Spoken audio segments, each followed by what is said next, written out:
Some decisions change everything. When Sam Cooper saw the woman in the blood-stained wedding gown stumbling through the rain on Highway 47 at midnight, he could have simply driven past. After all, a single father working double shifts as a paramedic with an 8-year-old daughter has enough complications without stopping for strangers in the middle of nowhere. But Sam had always been the kind of man who helped people in need. It's what his late wife would have done. What he didn't know was that Rose Ruiz had just escaped her own wedding reception after discovering that her new husband planned to kill her for her family's tech empire. Carrying with her the encrypted codes that could expose a conspiracy reaching the highest levels of corporate America. What started as a simple act of mercy would thrust this small-town paramedic into a world of corporate assassins and billion-dollar secrets, forcing him to protect not just his daughter, but the woman who would change both their lives forever. But when love collides with greed and ordinary people face extraordinary danger, how far would you go to protect the ones you've grown to love? Before we dive into this incredible true story, tell us where you're watching from in the comments below. And if this story grips you, make sure you hit that subscribe button because tomorrow we have something even more shocking waiting for you. The alarm clock's harsh buzz shattered Sam Cooper's restless sleep at 4:30 a.m., just as it had every morning for the past 18 months. He reached across the bed to silence it, his calloused hand briefly touching the empty space where Elena used to sleep. The pillow still smelled faintly of her lavender shampoo, though he'd washed the sheets countless times since the accident. Some habits, some hopes died harder than others. "Daddy!" 8-year-old Lily's voice echoed from the hallway, her bare feet padding across the hardwood floor of their modest ranch house in Millfield Creek, a town so small it barely registered on most maps.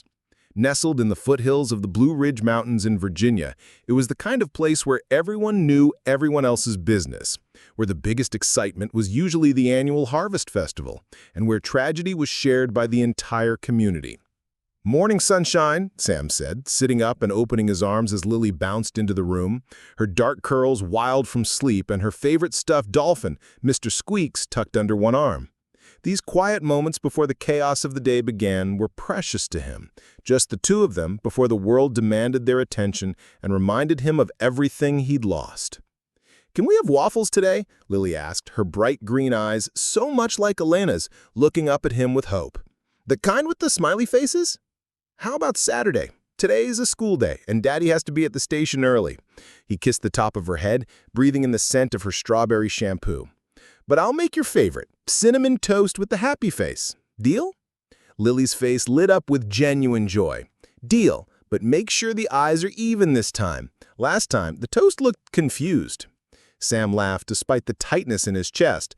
Elena had started the tradition of arranging the cinnamon and sugar into smiley faces on Lily's toast. He'd continued it religiously after the accident, though his artistic skills fell far short of his wife's touch. Everything fell short of Elena's touch. The way she braided Lily's hair without a single bump, how she could pack a lunch that made other kids jealous, the effortless way she balanced being a full-time nurse and an amazing mother. They made their way to the kitchen of their cozy home on Elm Street, a street lined with maple trees that turned spectacular shades of gold and red every fall. The morning routine was well-rehearsed. Coffee for him, chocolate milk for Lily, local news on the radio turned low enough not to wake the neighbors. Sam moved efficiently around the small kitchen, his movements economical and practiced. At 32, he carried himself with the quiet confidence of a man who saved lives for a living. Patient, methodical, reliable. "Mrs. Henderson waved at me from her garden yesterday. She had pretty purple flowers. She said they're called lavender, like Mama used to grow." "That's nice, sweetheart." Sam glanced out the window at their elderly neighbor's house. Mrs. Henderson had been a godsend after Elena's death, always available to watch Lily when Sam had to work overtime shifts, never accepting payment despite his insistence. The whole neighborhood had rallied around them, actually. In a town of 2,800 people, tragedy did not go unnoticed or unaddressed. Millfield Creek wasn't the kind of place where people locked their doors or worried about strangers. Nestled between rolling hills and dense forests, it was the sort of community where the high school basketball team was front-page news in the weekly paper, where Murphy's General Store still operated on the honor system for small purchases, and where the volunteer fire department's pancake breakfast was considered a major social event. Sam had grown up here, married his college sweetheart here, and planned to raise his daughter here, surrounded by the kind of safety and stability that seemed increasingly rare in the modern world. "Daddy, you're burning the toast," Lily observed calmly, not looking up from carefully coloring a butterfly's wings bright purple. Sam snapped back to attention, quickly flipping the bread. "Good catch, kiddo. What would I do without you?" "Probably eat a lot of burned food and forget to brush your teeth," she said matter-of-factly, making him laugh despite the early hour. After breakfast, they went through their morning checklist with military precision. Teeth brushed. Sam had learned to set a timer after Elena's death because grief had a way of making you forget basic tasks. Hair braided. His technique had improved considerably over 18 months, though it still wasn't quite right, and Lily was kind enough not to mention the slight unevenness. Backpack packed with homework, lunch money, and the permission slip for next week's field trip to the Science Museum. Lunchbox secured with the turkey sandwich cut into triangles just the way she liked. Lily chattered about her upcoming art project, while Sam half listened, his mind already shifting to the day ahead at Millfield Creek Emergency Medical Services. As the town's senior paramedic, he'd seen everything from heart attacks to farm accidents, from routine transfers to life-or-death emergency calls that could come at any hour. It was demanding work, but it gave him purpose beyond single parenthood, a way to honor Elena's memory by saving the lives she could no longer save as a nurse. The drive to Lily's elementary school took them through the heart of Millfield Creek, down Main Street with its collection of brick buildings that had stood since the town's founding in 1887. There was Henderson's hardware store, where you could still buy penny candy and where Mr. Henderson knew every customer by name. Murphy's general store and cafe, where the coffee was strong and the gossip stronger. The First Presbyterian Church with its white steeple visible from anywhere in town. The tiny post office where Mrs. Patterson had worked for 37 years and knew everyone's mail by heart. It was familiar, comforting, like a warm embrace on a cold morning.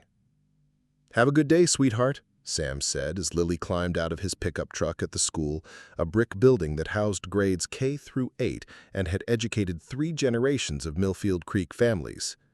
"I will, Daddy. Don't save too many lives without me," Lily said, standing on her tiptoes to kiss his cheek through the open window. It was their little joke. She always said she wanted to be a paramedic like him when she grew up, though last week she'd also expressed interest in becoming a marine biologist, a teacher, and a professional ice cream taster. "Love you, baby girl." "Love you too, Daddy."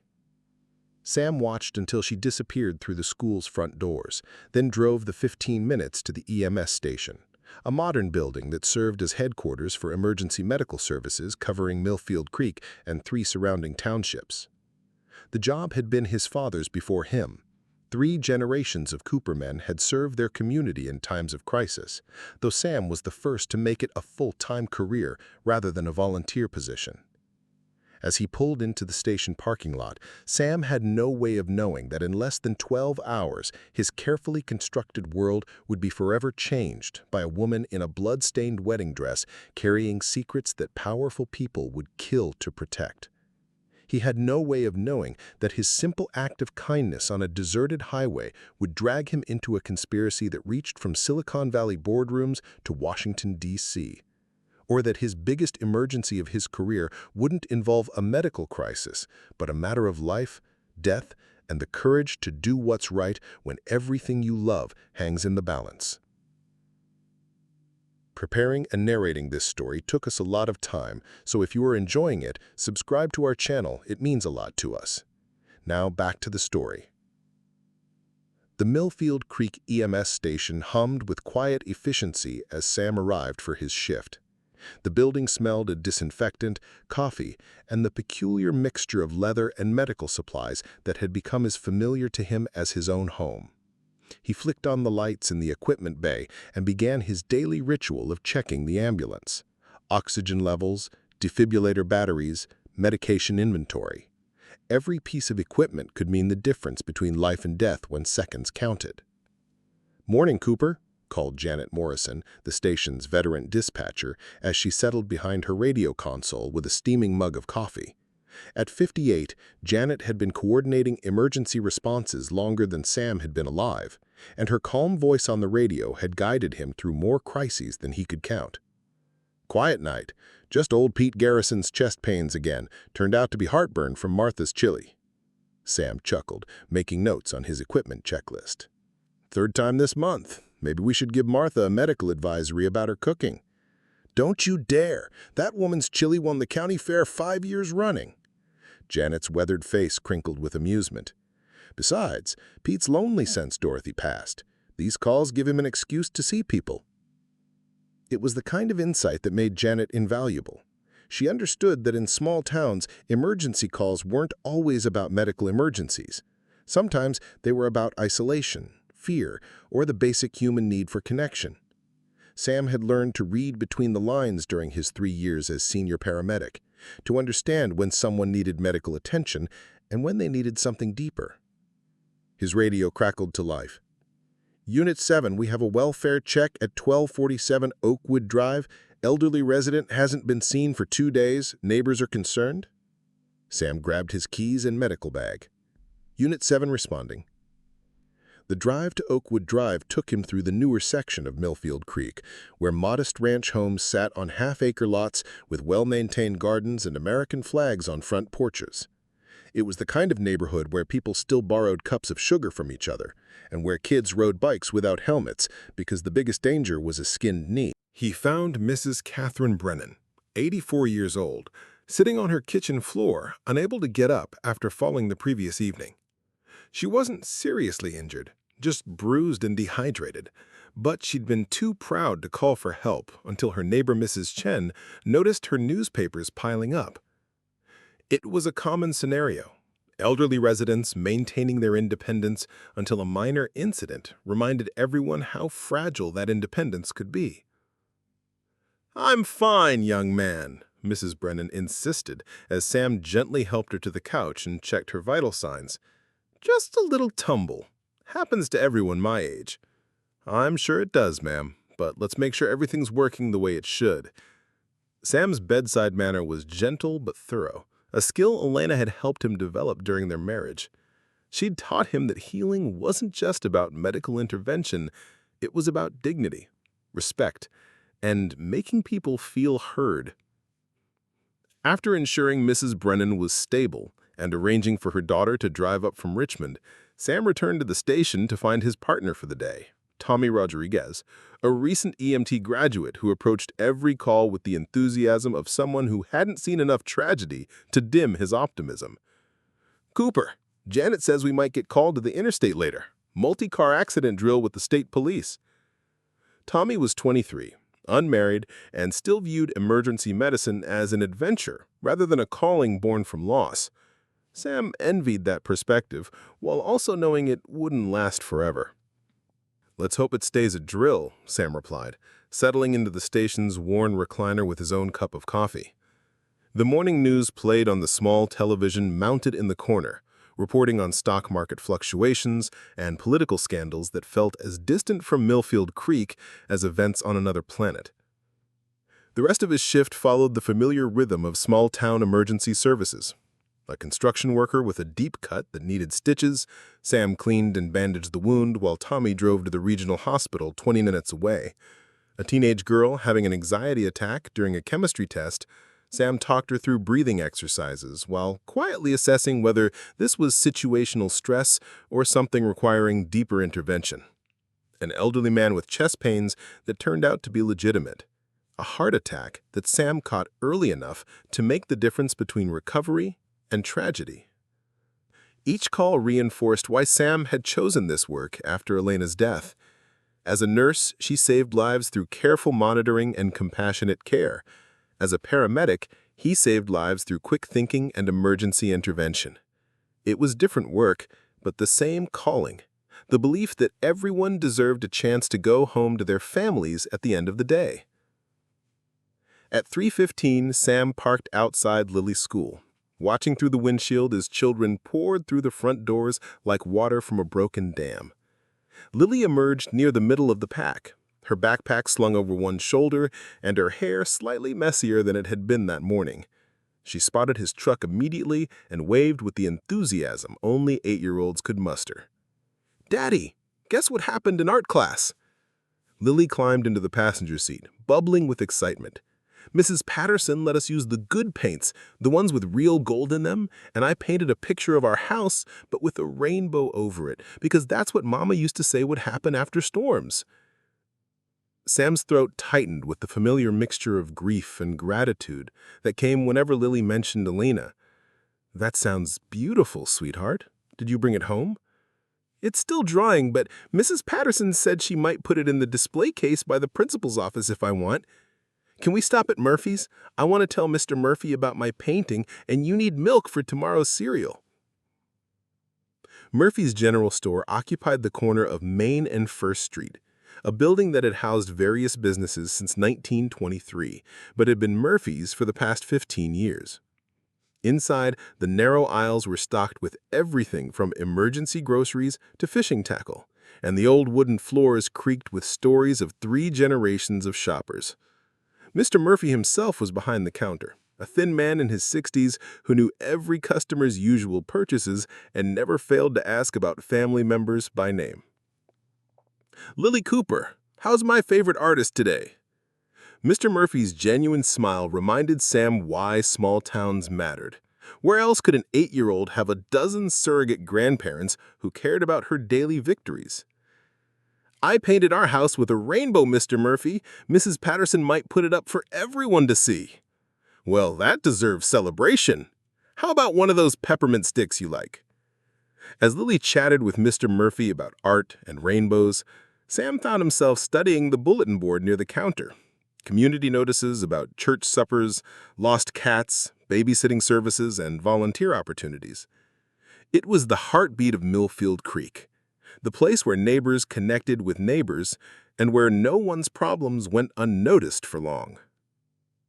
That evening, after dinner and homework and Lily's bath, Sam tucked her into bed with their usual ritual. 3 stories, 2 songs, and 1 glass of water she never actually drank. He kissed her forehead and adjusted her nightlight, a small dolphin that projected stars onto the ceiling, a gift from Elena during Lily's ocean phase that had never quite ended. "Daddy?" Lily's voice was sleepy but serious. "Do you think Mama can see my paintings from heaven?" The question hit Sam like it always did, unexpectedly, and with enough force to remind him that grief wasn't something you got over, but something you learned to carry. "I think Mama sees everything that makes you happy, sweetheart, and I think she's very proud of you." "Good. I'm going to keep painting rainbows for her." Alone in the living room after Lily fell asleep, Sam settled into his recliner and reflected on the day. Mrs. Brennan was safe with her daughter, the construction worker would heal without complications, the teenager's anxiety had passed, and the heart attack patient was stable in Richmond General. Lily was thriving, despite losing her mother at such a young age. It was a good day by any measure, the kind of quiet success that defined life in Millfield Creek. He thought about Elena sometimes, wondered what she would think of the man he'd become since her death. Would she approve of his careful routine, his focus on stability and safety? Would she understand his reluctance to consider dating again, his fear that opening his heart might mean risking the kind of loss that had nearly destroyed him 18 months ago? Tomorrow would bring another shift, another set of calls, another day of balancing single parenthood with the demands of saving lives. It was a good life, he told himself, predictable, stable, centered entirely around his daughter's needs and his community's well-being. He was providing for Lily, honoring Elena's memory, and making a difference in people's lives when they needed it most. But sometimes, in quiet moments like this, Sam couldn't shake the feeling that he was simply going through the motions, that somewhere along the way he'd stopped truly living and started merely surviving. The realization didn't come with guilt. He'd done what he had to do for his daughter, but it came with a quiet restlessness, a recognition that the man he'd been before tragedy struck had gone dormant, waiting for a reason to reemerge. He had no way of knowing that tomorrow night, driving home from a late emergency call during a violent thunderstorm, he would encounter that reason standing bloodied and desperate on Highway 47, and that his carefully constructed world would be forever changed by a woman whose secrets could topple empires and whose survival would depend entirely on the kindness of a stranger who'd forgotten how to take risks. The storm had been building all afternoon, dark clouds gathering like bruises across the Virginia sky. By 9:30 p.m., when Sam finally secured the last piece of equipment after a long emergency call, the first fat raindrops were already drumming against the ambulance windows. He'd stayed late to handle a cardiac event at the county fairgrounds, a 62-year-old man who had collapsed during his granddaughter's 4-H presentation. The patient was stable now, transferred to Richmond General, but the paperwork had taken longer than expected. Lily was safe at Mrs. Henderson's house for the night, probably already asleep after helping with evening chores and watching her favorite nature documentary about dolphins. Sam had called an hour ago to check in, and Mrs. Henderson had assured him there was no rush. She enjoyed the company, especially since her own grandchildren lived 3 states away. Still, he felt the familiar tug of guilt that came with any deviation from their routine. Lily counted on consistency, especially since losing her mother. The radio in his pickup truck crackled with weather warnings as he navigated the winding stretch of Highway 47 between the fairgrounds and Millfield Creek. This particular section of road cut through dense forest and rolling farmland, the kind of route you might encounter more deer than cars on any given evening. The storm was intensifying rapidly, rain hammering against his windshield with increasing violence, and his wipers struggled to keep pace with the deluge. That's when he saw her. At first, Sam thought his eyes were playing tricks on him. Through the great curtain of rain and the rhythmic sweep of his wipers, a figure stood motionless on the shoulder of the road, about 70 yards ahead. As his headlights grew closer, details emerged that made him ease off the accelerator and lean forward, trying to process what he was seeing. A woman, maybe late 20s, with long dark hair plastered against her head and bare arms wrapped around herself against the cold. But it was her clothing that made Sam's breath catch in his throat. What appeared to be a wedding dress, white silk that should have been pristine, but instead was stained with dark patches that looked suspiciously like blood. The elaborate gown was torn at the shoulder, revealing scrapes on her skin, and her feet were completely bare, despite the rough asphalt and broken glass scattered along the highway's shoulder. She turned toward the approaching headlights, and Sam caught a glimpse of her face in the harsh glare of his high beams. Beautiful, even in her disheveled state, with olive skin and dark eyes that held a mixture of desperation and terror he'd seen before, in trauma victims who'd witnessed something that would haunt them forever. She raised one hand tentatively, not quite flagging him down, but clearly hoping for salvation. Every instinct told Sam to keep driving. A single parent couldn't be too careful about strangers, especially ones encountered under such bizarre circumstances. His paramedic training had taught him to assess scenes for danger before approaching, and nothing about this situation screamed safe. A woman in a bloody wedding dress on a deserted highway at nearly 10 p.m. during a violent thunderstorm could be anything: a trap, a psychological break, or a crime scene he didn't want to become involved in. But as he drew parallel with the woman, his headlights illuminated her more clearly, and Sam saw details that overrode his caution. The blood on her dress wasn't her own. It was splattered across the fabric in patterns, suggesting she'd been close to someone else's injury. Her feet were cut and bleeding from walking barefoot on the rough pavement. She was shivering so violently that her entire body seemed to vibrate, and her skin had taken on the pale, waxy appearance that Sam recognized as the early stages of hypothermia. He pulled over. Rolling down the passenger window, Sam leaned across the seat, rain immediately soaking his uniform shirt. "Ma'am, are you hurt? Do you need medical attention?" The woman approached his truck cautiously, her bare feet picking carefully through the gravel and debris on the shoulder. Up close, Sam could see that she was strikingly beautiful, despite her bedraggled state. High cheekbones, intelligent dark eyes, and an aura of refinement that seemed at odds with her current circumstances. But there was something else, too, something that made his paramedic instincts kick into high gear. Fresh bruises on her wrists, barely visible beneath the mud and rain. A small cut on her lower lip that suggested a struggle. And in her eyes, the kind of fear that came from immediate, life-threatening danger. "Please," she said, her voice carrying a slight accent he couldn't quite place. Maybe East Coast educated, with hints of something else. "I know how this must look, but I need help. I need to get away from here." "What happened to you?" Sam asked, his professional training taking over. "Are you injured? Do you need me to call the police?" "No." The response was immediate and panicked. "No police. Please. I just need a ride somewhere safe. I can pay you. I have money. I just need to disappear."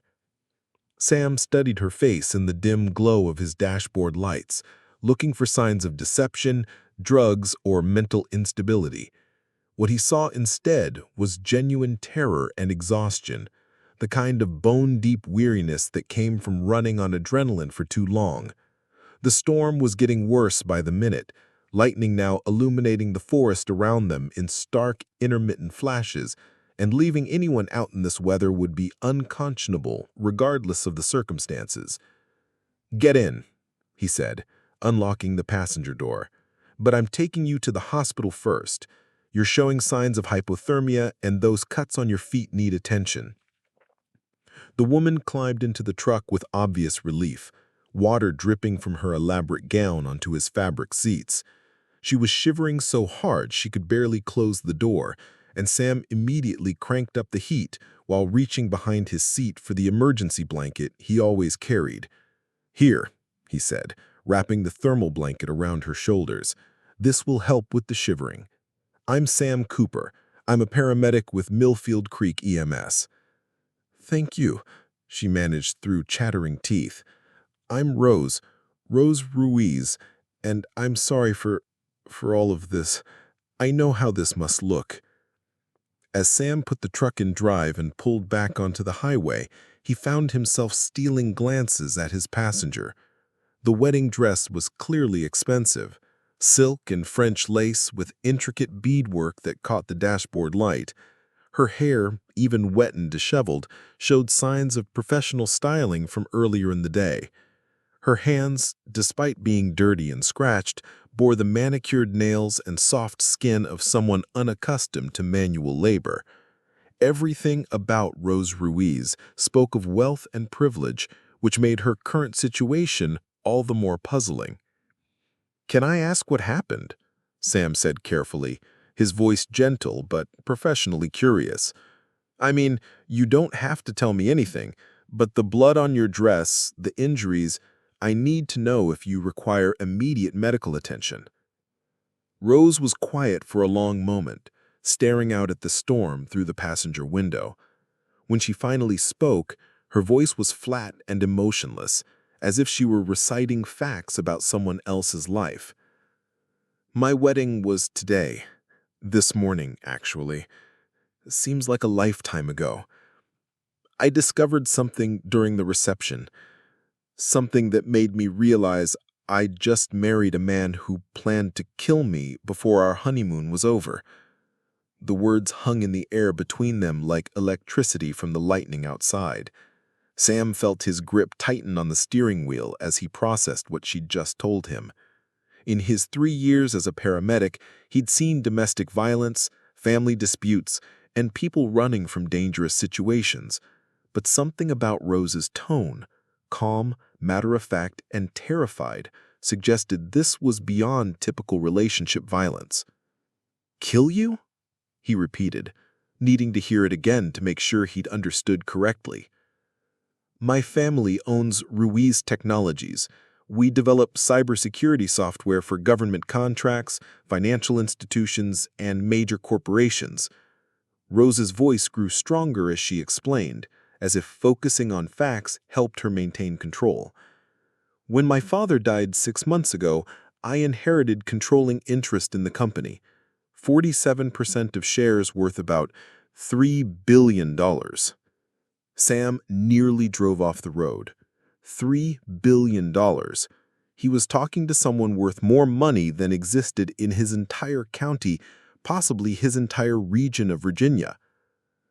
My new husband, Dr. Marcus Blackstone, comes from old money, tech industry royalty.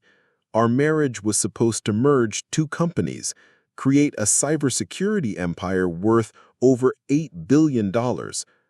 Rose's math was bitter and sharp. What I didn't know was that Marcus had already sold preliminary merger documents to our biggest competitor. The moment I signed the marriage certificate, legal ownership of my shares transferred to him automatically. And the moment our honeymoon ended, she didn't finish the sentence, but Sam understood. Dead wives couldn't contest business deals or ask uncomfortable questions about mysterious accidents. How did you find out? I overheard a phone conversation during the reception.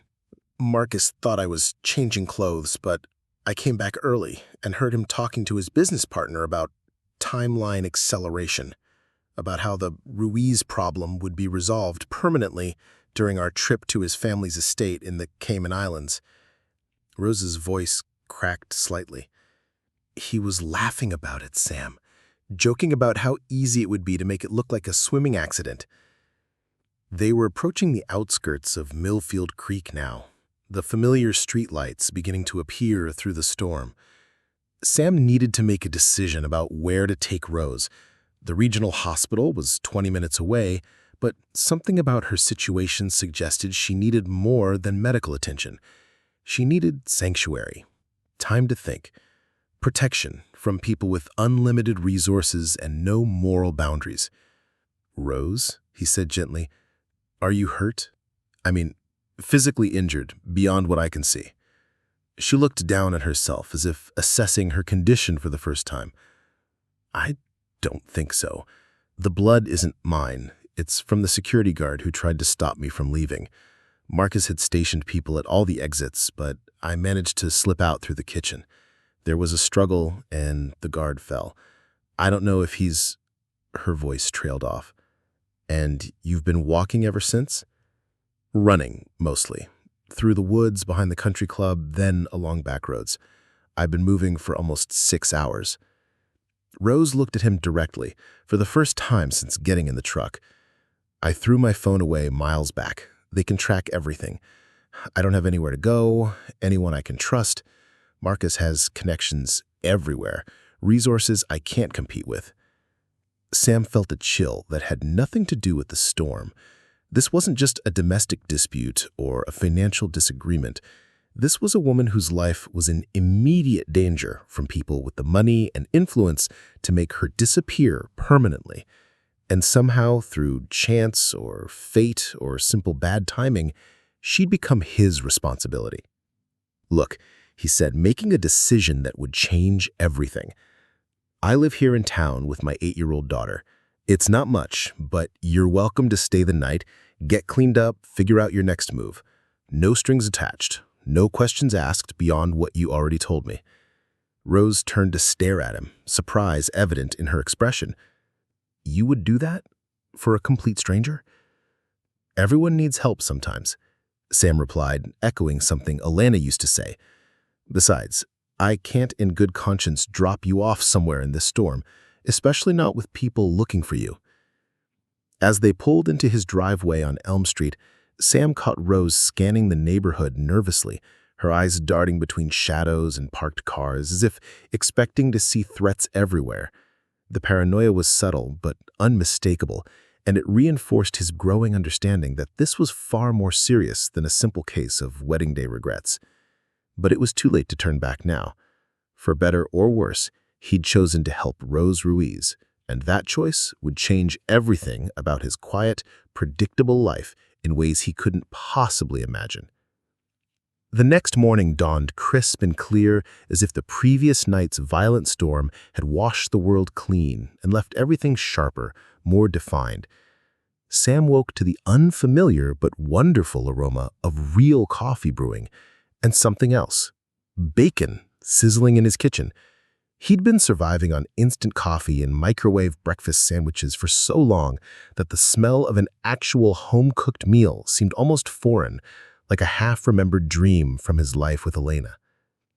He found Rose moving quietly around his kitchen with practiced efficiency, transformed from the desperate, blood-stained woman he'd rescued 12 hours earlier. She'd showered and changed into clothes he'd found for her, one of Elena's old Northwestern University sweatshirts and a pair of jeans that were slightly too long but serviceable. Her dark hair was pulled back in a simple ponytail, and without the mud and terror, he could see how strikingly beautiful she really was.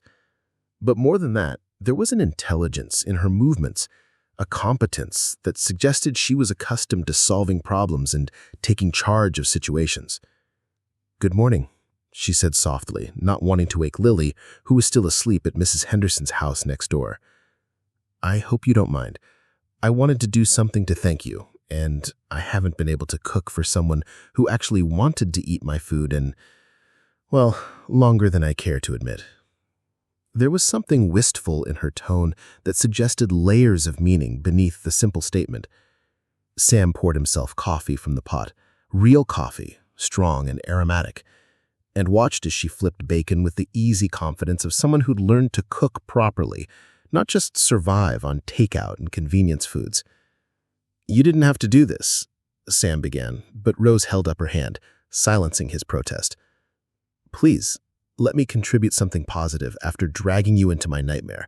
Besides," she added with a slight smile that transformed her entire face, "my grandmother taught me that cooking for someone is how you show gratitude when words aren't enough.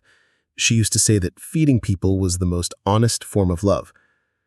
Before Sam could respond to that loaded statement, the sound of a car door slamming outside caught their attention.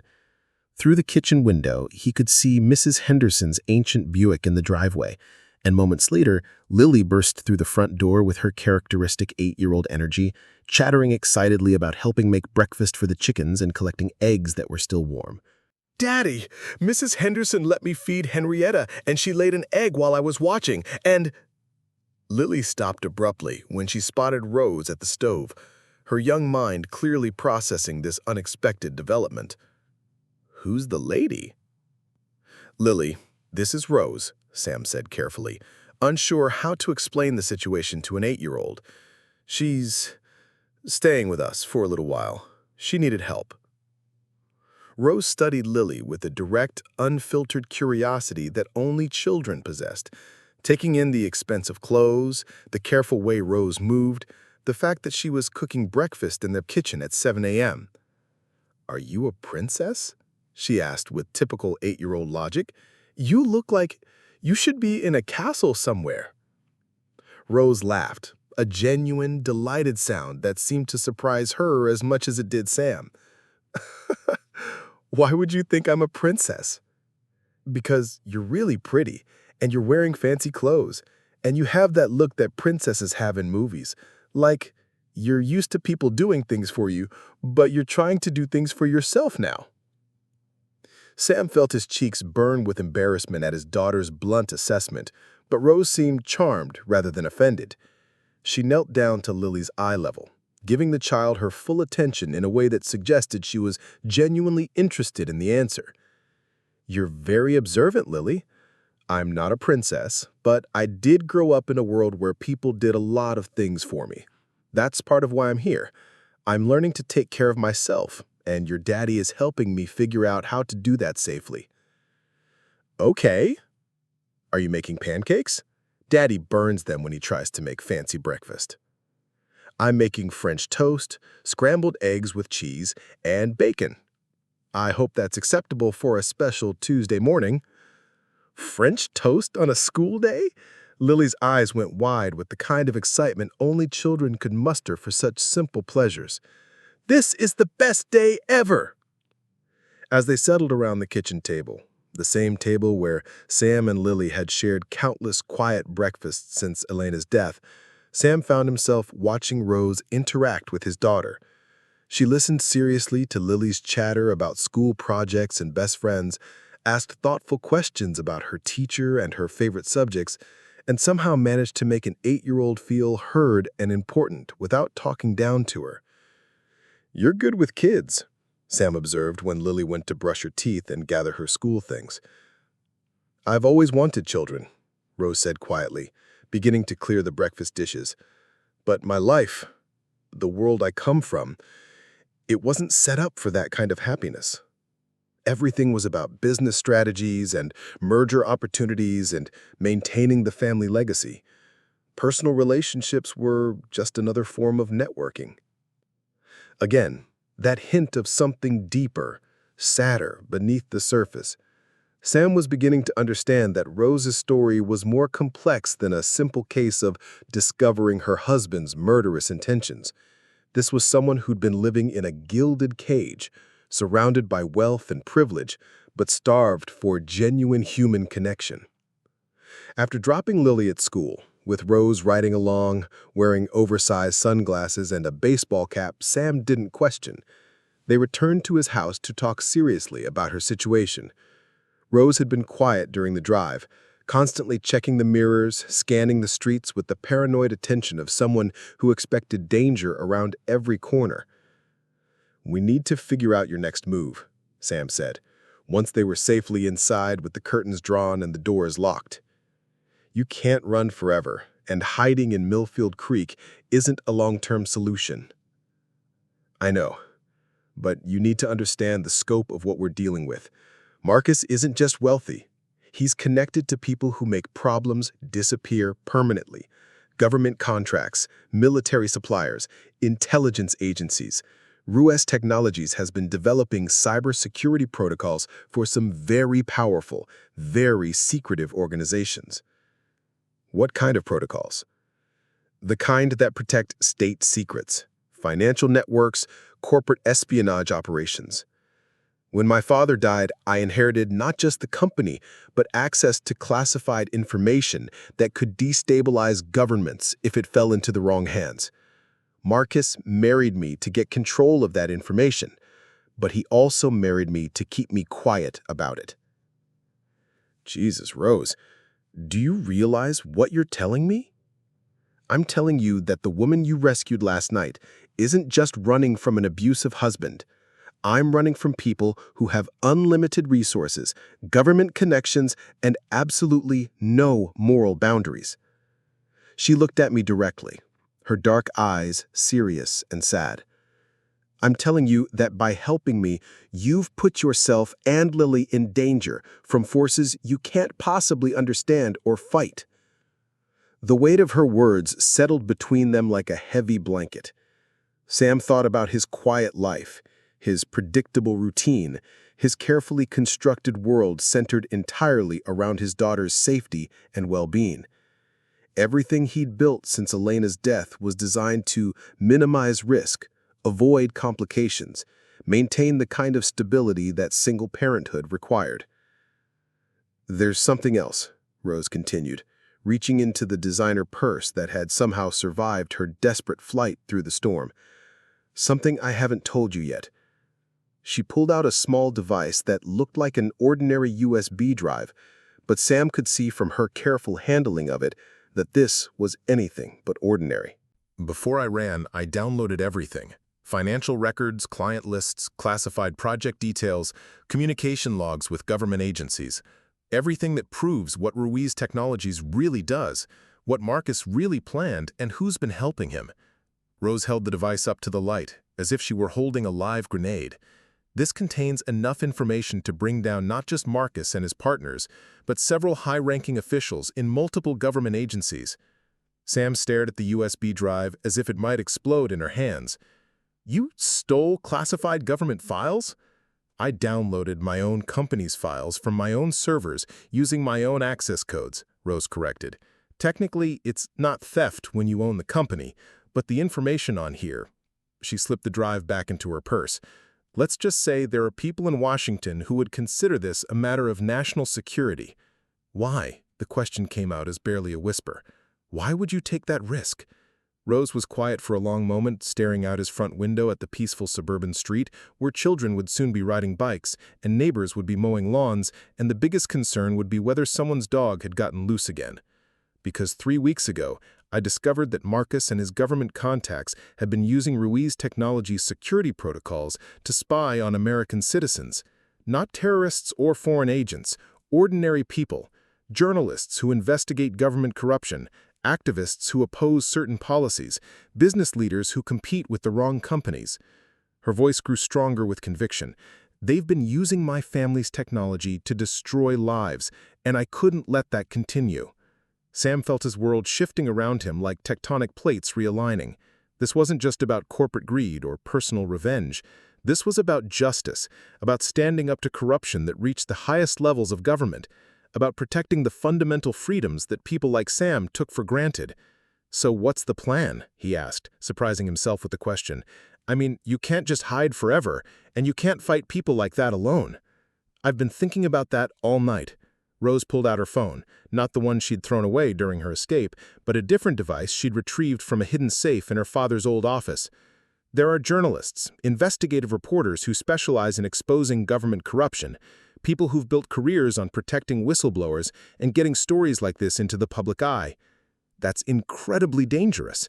"Everything about this situation is dangerous, Sam." Rose met his eyes directly. "But hiding doesn't protect anyone. It just gives Marcus and his partners time to cover their tracks, eliminate evidence, and find new ways to hurt innocent people."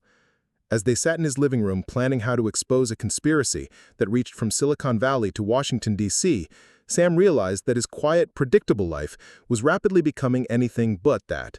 His simple act of kindness had pulled him into something far larger and more dangerous than anything he'd ever imagined.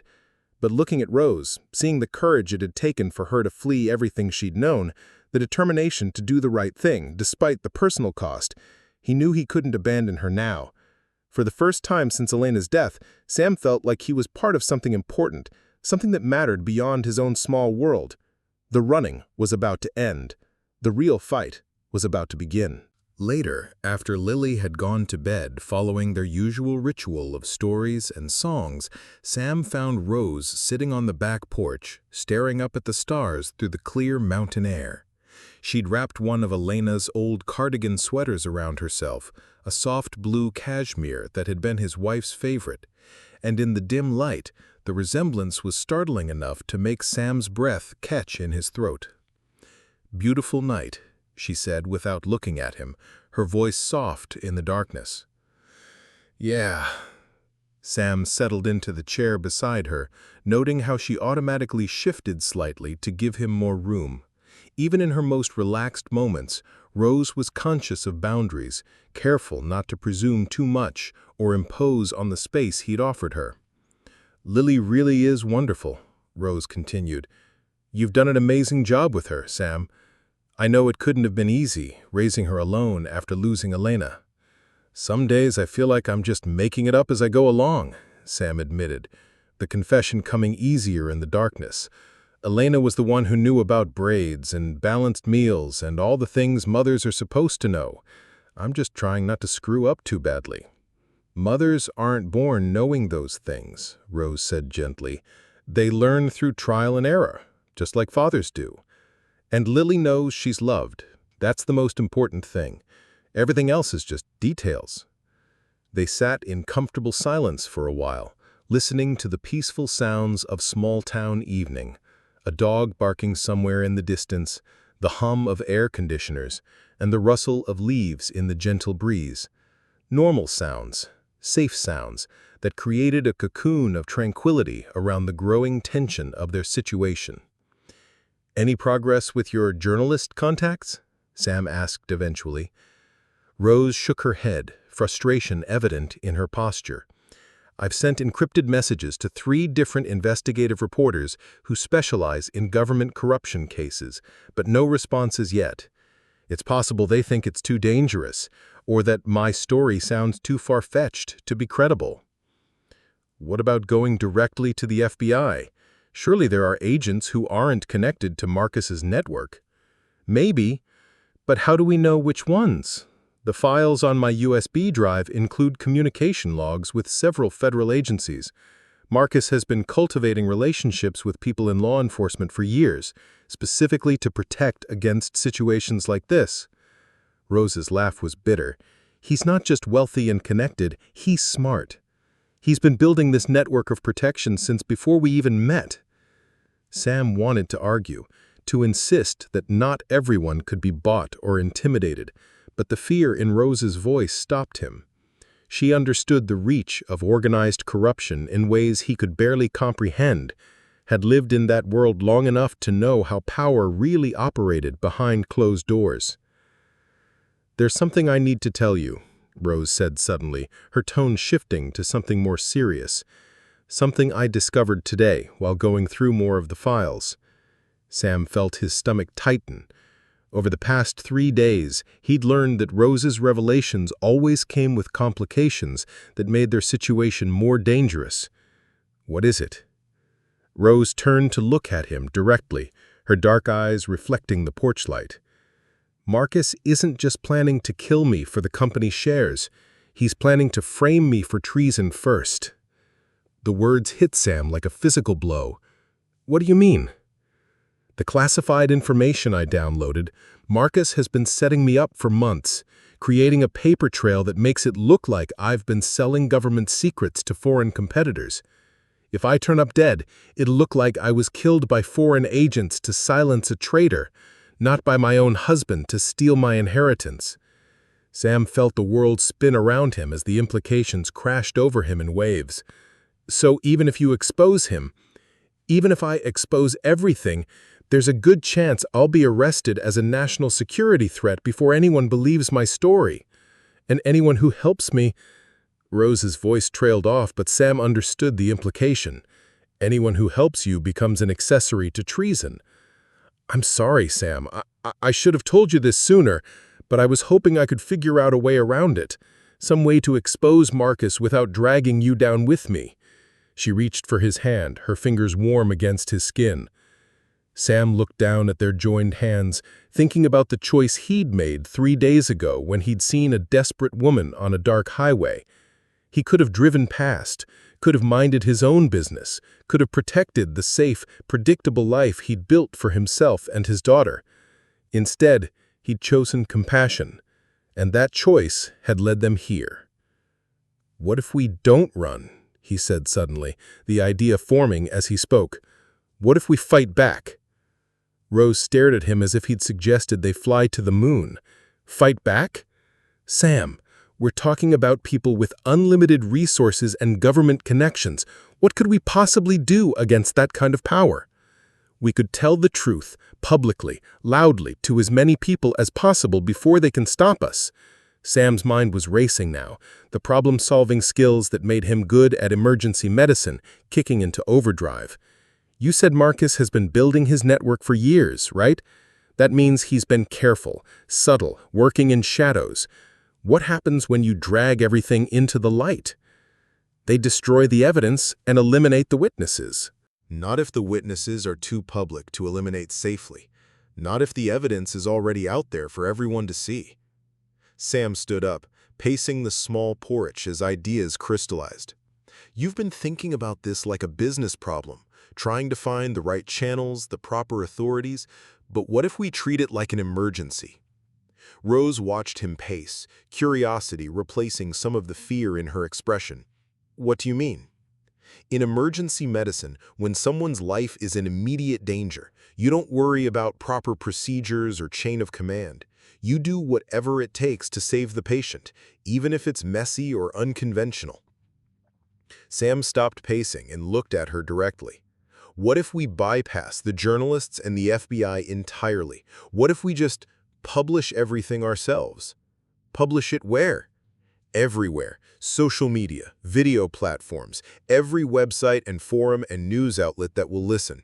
Make it so widespread, so public, that they can't contain it or spin it or make it disappear." Sam felt excitement building as the plan took shape. "You have the evidence, the financial records, the communication logs. I have contacts throughout the medical community, people who understand the importance of protecting vulnerable populations. Together, we could create enough noise that the truth becomes impossible to ignore." Rose was quiet for a long moment, clearly weighing the risks and possibilities. That's incredibly dangerous, Sam. The moment we go public, we become immediate targets. Marcus and his partners will have to act fast to discredit us or silence us permanently. Then we better make sure our first move is overwhelming enough that they can't recover from it. Sam sat back down, taking her hands in both of his. Rose, you said yourself that hiding doesn't protect anyone. It just gives them time to cover their tracks and find new ways to hurt people. Maybe it's time to stop hiding. As they sat together on the porch, planning what amounted to a declaration of war against forces far more powerful than themselves, Sam realized something fundamental had shifted in his thinking. For 3 days, he'd been focused on protecting Rose while she figured out her next move. But somewhere along the way, this had stopped being about helping a stranger in need. This had become personal. Rose wasn't just someone he was helping anymore, she was someone he was falling in love with, someone who'd brought light and purpose back into his life when he'd forgotten those things were possible. And Lily, his precious, resilient daughter, was already bonding with Rose in ways that suggested she was ready for their family to grow beyond just the two of them. The stakes weren't just about justice anymore, or even survival. They were about the possibility of building something beautiful together, something worth fighting for even when the odds seemed impossible. Tomorrow, they would begin the most dangerous phase of their plan. But tonight, in the safety of his back porch with Rose's hand in his and the stars shining overhead, Sam allowed himself to believe that love and truth might be powerful enough to triumph over money and corruption, even if that belief might get them all killed. The call came at 2:47 a.m. on a Friday morning, jolting Sam from the deepest sleep he'd experienced in weeks. His work phone buzzed with the harsh urgency of a multi-alarm emergency, and years of conditioning had him upright and alert before his conscious mind fully processed what was happening. Rose stirred in the guest room down the hall. He could hear her sharp intake of breath through the thin walls, the hyper-vigilant awareness of someone who'd learned to expect danger at any moment. "Cooper here," Sam answered, already reaching for his uniform shirt draped over the chair. Janet's voice crackled through the static, carrying the tense professionalism she reserved for the worst calls. "Sam, we've got a situation. Multi-vehicle accident on Highway 47, about 3 miles east of Miller's Bend. State police are calling it a possible fatality, and they're requesting our best team." Sam felt his blood turn cold. Highway 47, the same stretch of road where he'd found Rose 5 days ago. The coincidence sent warning signals racing through his mind, but he pushed them aside. People had accidents on that highway regularly. The curves and steep grades made it treacherous, even in good weather. "I'm on my way," he said, pulling on his boots. "Who's my partner?" "Rodriguez is already en route. Meet him at the scene. GPS coordinates are being sent to your unit now."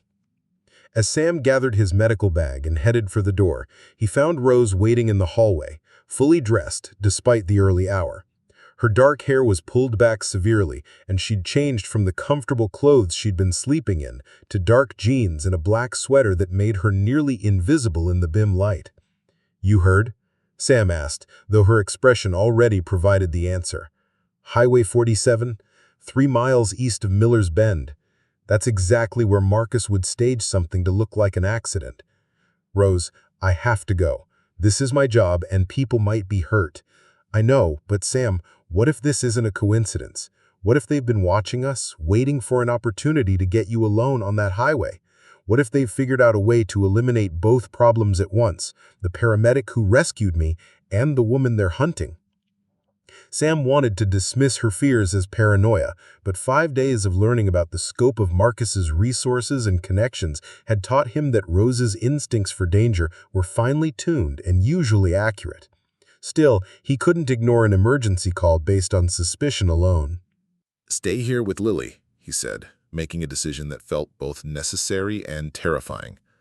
"Lock all the doors, don't answer for anyone except Mrs. Henderson. And if anything feels wrong, call Sheriff Bryant immediately." "What if you don't come back?" The question hung between them like a physical presence, acknowledging fears they'd both been trying to ignore.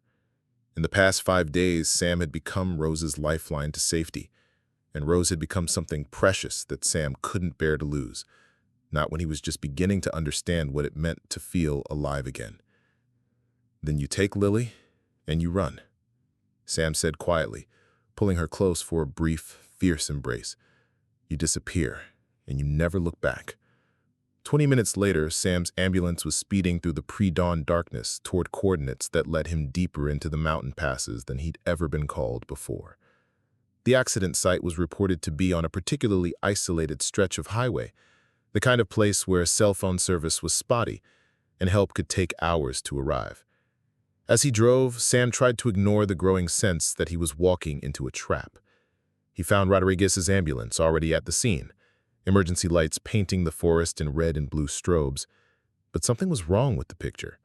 Rodriguez's vehicle was parked at an odd angle, and Sam could see no sign of his partner or any accident victims.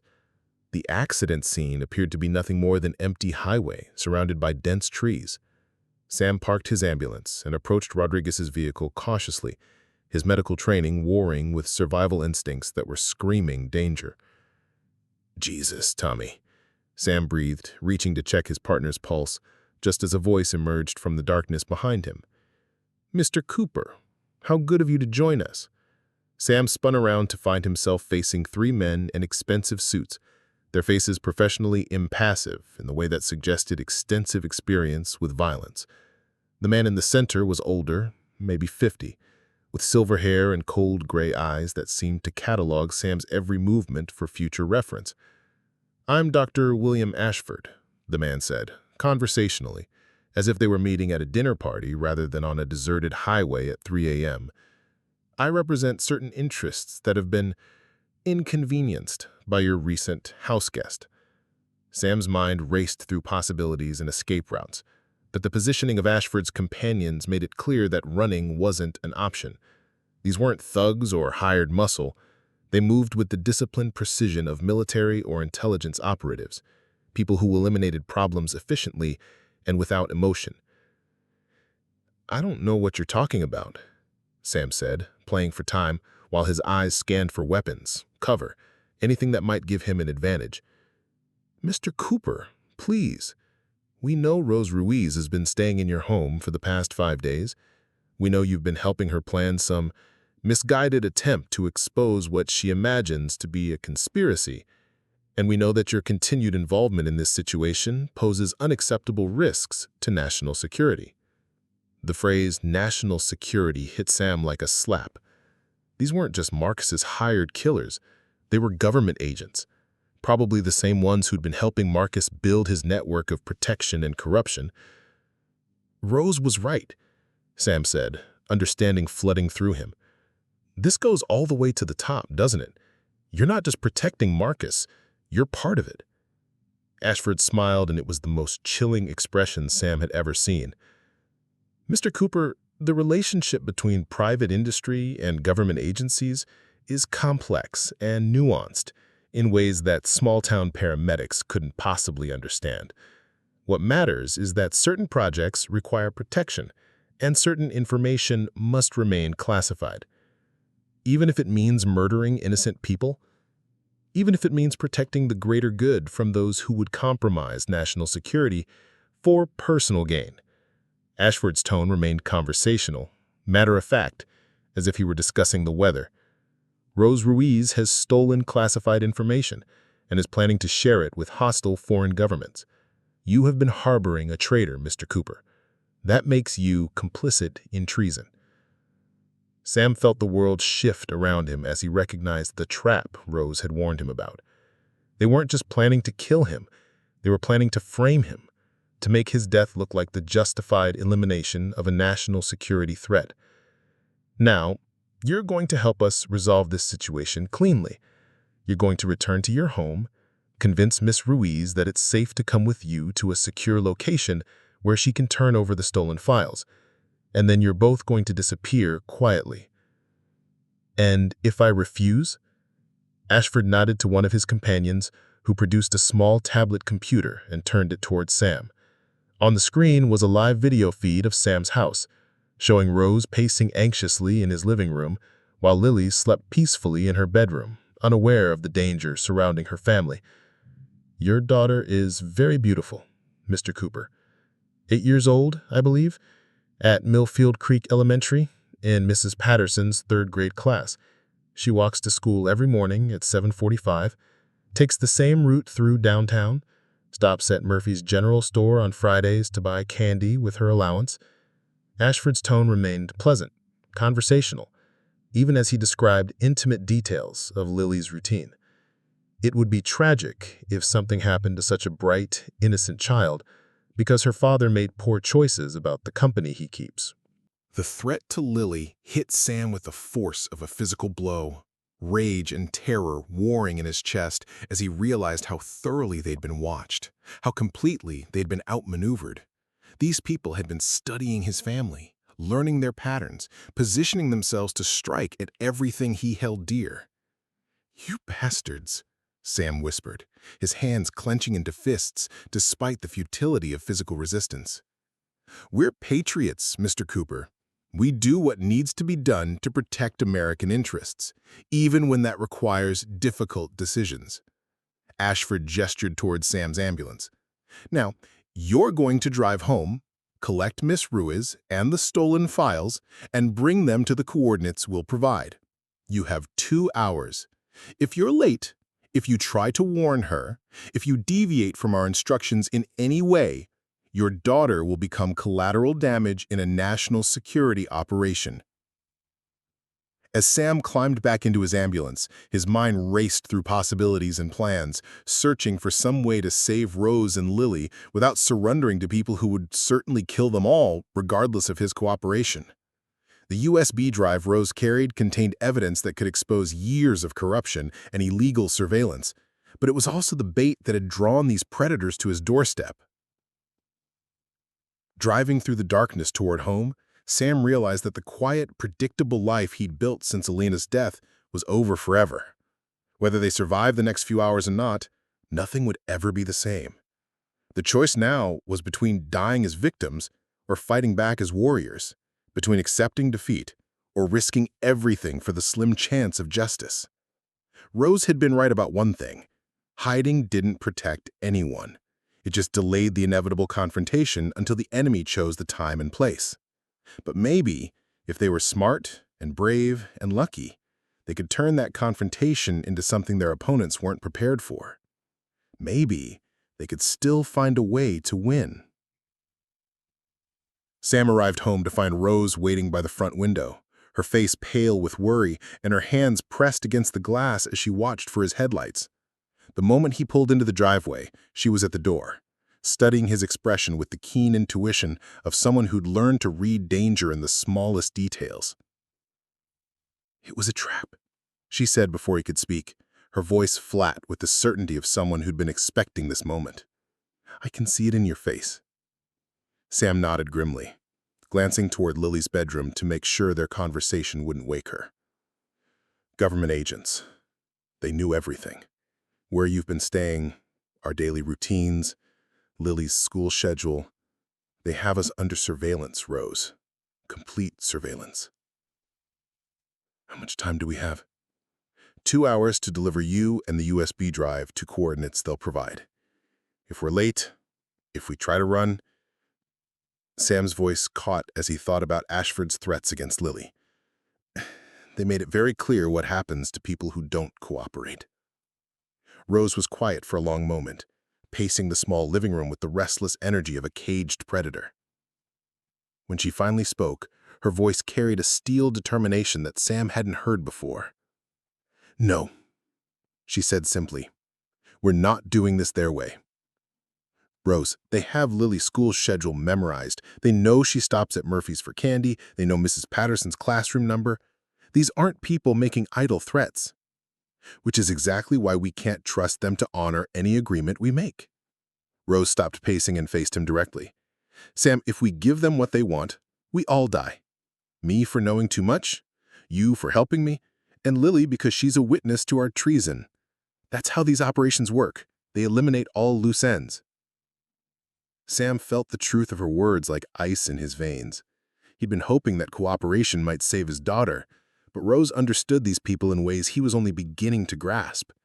To them, an 8-year-old girl wasn't an innocent child. She was a potential security risk who'd grown up around their target. Then what do you suggest? Because running is not an option anymore. They'll find us wherever we go. Rose moved to the window again, peering through the curtains at the quiet street where government agents were undoubtedly positioned and watching. We're going to do exactly what we discussed on the porch. We're going public. Tonight. With everything. In 2 hours? Rose, that's impossible. Even if we could get the information uploaded somewhere, they'd shut it down before anyone saw it. Not if we do it right. Rose pulled out her laptop and the USB drive, her movements quick and purposeful. Windows opened and closed rapidly on her screen.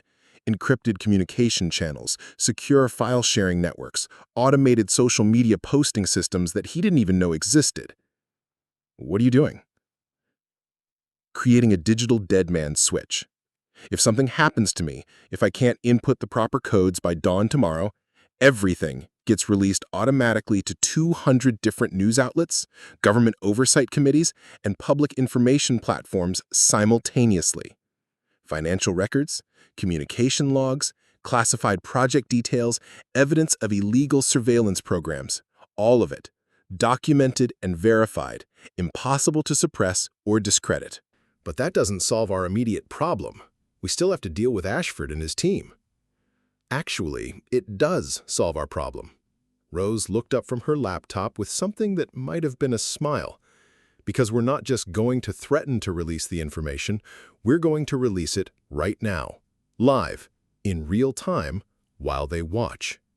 Sam felt his mind struggling to keep pace with her plan. You want to broadcast this? Tonight? Live stream, multiple platforms, direct to the public with no intermediaries to control or manipulate the message. Rose's fingers were already navigating to social media platforms and video hosting sites. We tell the whole story, my escape from Marcus, the evidence I collected, the government agents who just tried to coerce us into surrendering. We make it so public, so immediate, that killing us becomes more dangerous than letting us live. Rose, that's insane. The moment we go live, they'll storm the house. Will they? Think about it, Sam. Right now, they have plausible deniability. A paramedic and a tech heiress die in what looks like a domestic dispute or a murder-suicide, and the only evidence of government involvement disappears with us. Rose began connecting cables between her laptop and Sam's television, turning his modest living room into an impromptu broadcast studio. But if we're broadcasting live to thousands of viewers when government agents break down our door, if people are watching in real time as federal operatives silence American citizens trying to expose corruption, that becomes a very different kind of public relations problem. Sam began to understand the audacious logic of her plan. You're betting that they won't risk the exposure. I'm betting that corrupt officials prefer to operate in the shadows, and that dragging them into the light makes them vulnerable in ways they can't control. Rose pulled up several streaming platforms simultaneously, her technical expertise allowing her to coordinate multiple broadcasts with the efficiency of a television producer. Besides, what's the alternative? We surrender quietly and hope they honor their promises? We run and let them hunt us down at their convenience? As Rose prepared her equipment and Sam checked the locks on all the doors and windows, he found himself marveling at the transformation in the woman he'd rescued from Highway 47 6 days ago. The desperate, blood-stained bride who'd begged for help had evolved into a formidable opponent who understood how to fight back against forces that most people wouldn't even know existed. "There's something else," Rose said, adjusting camera angles to capture both of them clearly. "Something I haven't told you about the information on this drive." Sam paused in his security preparations, recognizing the tone that meant another revelation was coming. The surveillance programs Marcus and his government partners have been running, they're not just targeting activists and journalists. They're collecting data on millions of ordinary Americans.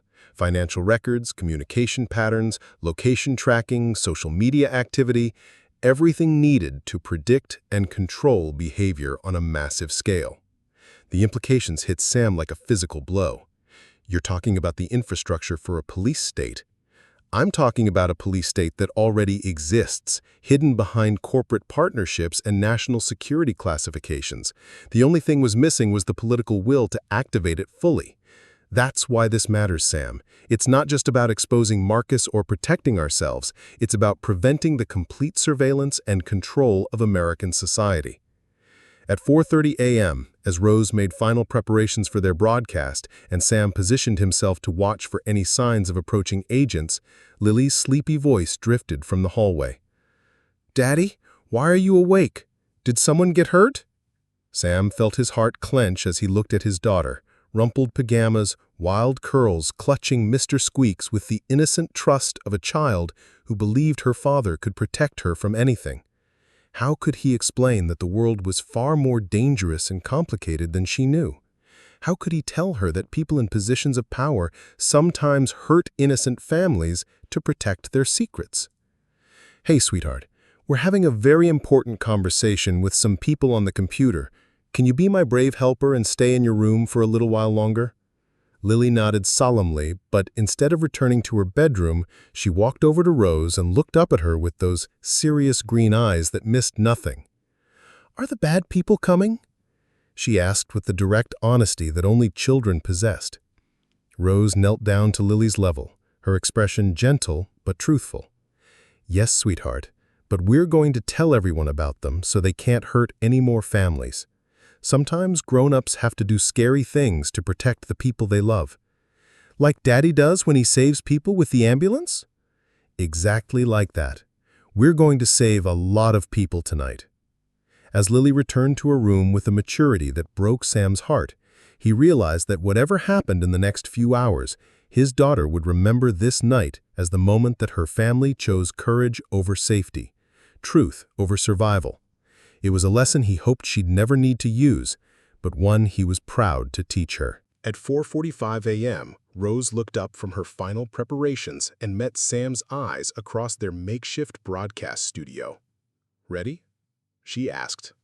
Sam thought about Elena, about the values she'd tried to instill in their family, about the kind of man she'd want him to be when faced with impossible choices. He thought about Lily, sleeping trustfully down the hall, counting on him to make the world safer for children like her. "Ready," he said. The revolution would be televised, after all. At exactly 5 a.m., Rose pressed the Go Live button on multiple platforms simultaneously, and their modest living room was instantly connected to the world. Within minutes, viewer counts began climbing. Dozens, then hundreds, then thousands of people tuning in to what appeared to be an ordinary woman and man sitting in front of a television, but what would soon become one of the most explosive exposés in modern American history. "Good morning," Rose began, her voice steady despite the magnitude of what they were about to reveal. "My name is Rose Ruiz, and 6 days ago, I fled my own wedding after discovering that my new husband planned to murder me for my family's technology company. What I'm about to show you threatens national security, not because it endangers America, but because it exposes how our own government has been systematically violating the constitutional rights of American citizens." Sam watched the viewer count climb past 5,000 as Rose held up the USB drive that had started everything. Comments began flooding the chat windows. Confusion, disbelief, growing interest as early viewers started sharing the stream across social media platforms. "The man I married, Dr. Marcus Blackstone, has been working with corrupt government officials to use my family's cybersecurity technology for illegal domestic surveillance. What you're seeing on your screen now are financial records showing payments from classified government programs to private contractors for activities that Congress never authorized and the American people never consented to." Rose's laptop displayed spreadsheets and transaction logs in real time, the kind of detailed financial evidence that would be impossible to fabricate or discredit. She moved through the documents methodically, explaining each connection between Marcus's company and various government agencies, building an irrefutable case of systematic corruption and constitutional violations. The viewer count hit 10,000, then 15,000. Sam could see the chat moving too fast to read individual comments, but the tone was shifting from skepticism to alarm as people began to understand the scope of what they were witnessing. These communication logs show coordination between corporate executives and federal agents to target American citizens based on their political activities, their journalism, their business competition with connected companies. They've been using advanced surveillance technology to monitor, intimidate, and eliminate people who threaten their interests. That's when Sam's phone rang. Dr. Ashford's number appeared on the screen, and Sam knew that answering it would mean broadcasting the conversation to their growing audience. He looked at Rose, who nodded grimly and adjusted the audio settings to capture both sides of the call. "Dr. Ashford," Sam said, putting the phone on speaker, "I assume you're watching our little broadcast?" "Mr. Cooper, you are making a very serious mistake. You're broadcasting classified information that threatens ongoing national security operations. Stop this transmission immediately or face the consequences for treason." The viewer count spiked past 20,000 as people realized that they were listening to a live confrontation between ordinary citizens and government agents. Comments exploded across multiple chat windows. Outrage, support, demands for more information, calls to share the stream everywhere possible. Treason? Rose leaned forward, speaking directly into the microphone. "Dr. Ashford, for our viewers' benefit, could you explain exactly which part of the Constitution you believe we're violating?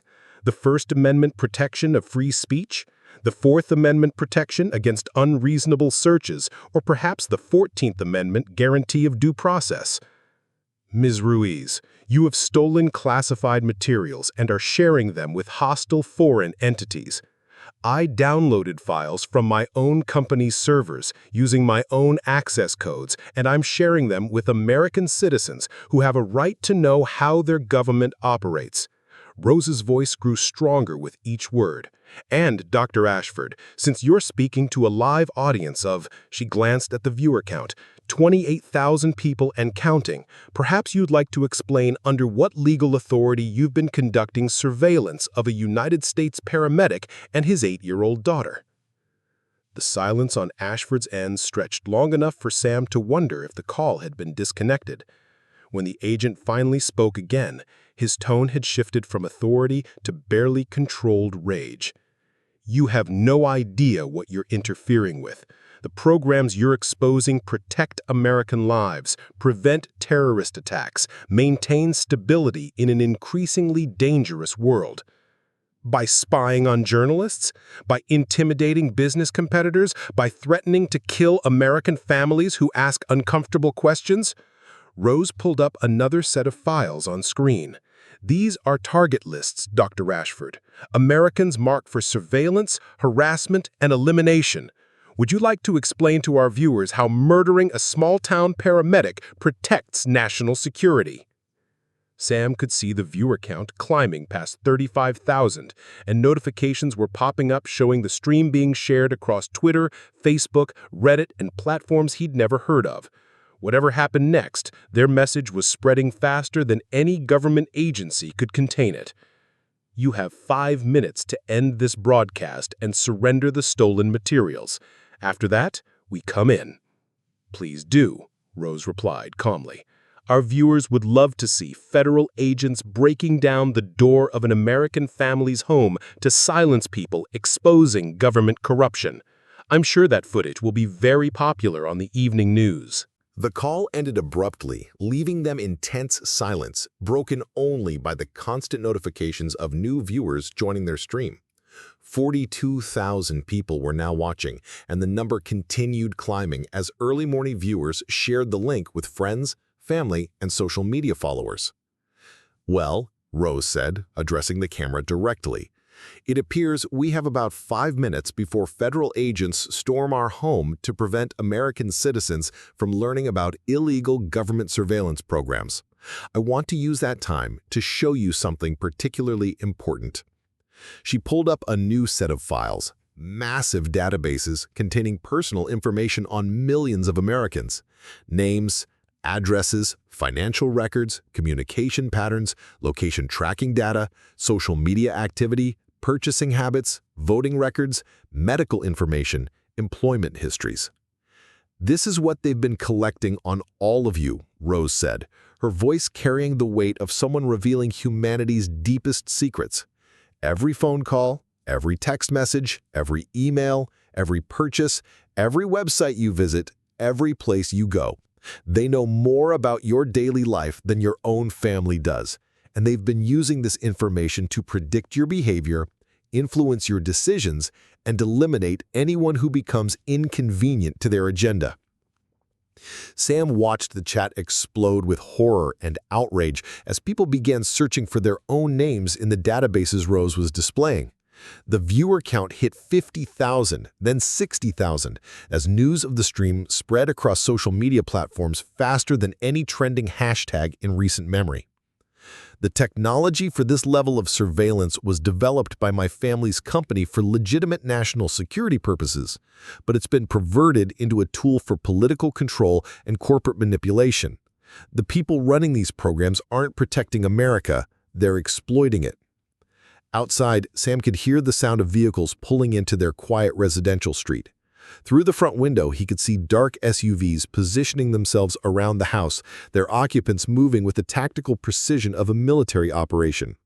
Mrs. Henderson's porch light came on across the street, and he could see her elderly form silhouetted in her doorway, probably wondering why her neighborhood was suddenly swarming with federal agents. "They're here," Sam announced to their audience, now approaching 70,000 viewers. "Federal agents are surrounding our home because we've shown you evidence of illegal government surveillance programs." Rose stood up and moved toward the front door, carrying her laptop so the camera could capture whatever happened next. "Ladies and gentlemen, you're about to witness what happens to American citizens who try to expose government corruption. Please share this stream with everyone you know. Screenshot everything you've seen. Download the files we've posted. Make sure this information survives whatever they're about to do to us." The viewer count hit 75,000 as Rose opened the front door, revealing a small army of federal agents in tactical gear positioned throughout their neighborhood. The lead agent stepped forward, speaking loud enough for the microphone to capture his words. "Mrs. Ruiz, you're under arrest for theft of classified materials and conspiracy to commit espionage. Mr. Cooper, you're under arrest as an accessory to these crimes." "On whose authority?" Rose asked calmly, holding the laptop so the camera could capture the agent's response. "Under the authority of the National Security Act and the Espionage Act of 1917. "And which specific statute authorizes you to arrest American citizens for exposing illegal government surveillance programs?" The agent's hesitation was brief but telling. "Ma'am, you need to surrender your electronic devices and come with us immediately. I need to see a warrant, and I need you to explain to our 83,000 viewers exactly which law we've broken by informing American citizens about illegal government activities." As federal agents moved toward the house and the stream reached nearly 90,000 viewers, Sam realized they'd accomplished something unprecedented. They'd turned a government cover-up into a public spectacle, transformed a covert operation into a constitutional crisis broadcast live to tens of thousands of American citizens. The revolution wasn't just being televised, it was going viral. The federal agents froze as the viewer count crossed 90,000, their tactical advance suddenly complicated by the presence of nearly 100,000 witnesses watching in real time. Sam could see the lead agent speaking rapidly into his radio, clearly receiving new instructions as the scope of their public exposure became apparent. "Hold positions," the agent commanded his team, then looked directly into Rose's laptop camera. "Ms. Ruiz, you're endangering ongoing national security operations by broadcasting classified information to hostile foreign entities." "Which foreign entities?" Rose asked calmly, adjusting the camera angle to capture both the agents and the growing crowd of neighbors emerging from their homes. Mrs. Henderson's porch light came across the street. "The people sharing this information on social media because they're concerned about government overreach." Sam watched the chat explode with messages of support. people posting screenshots of the surveillance databases, news outlets beginning to pick up the story.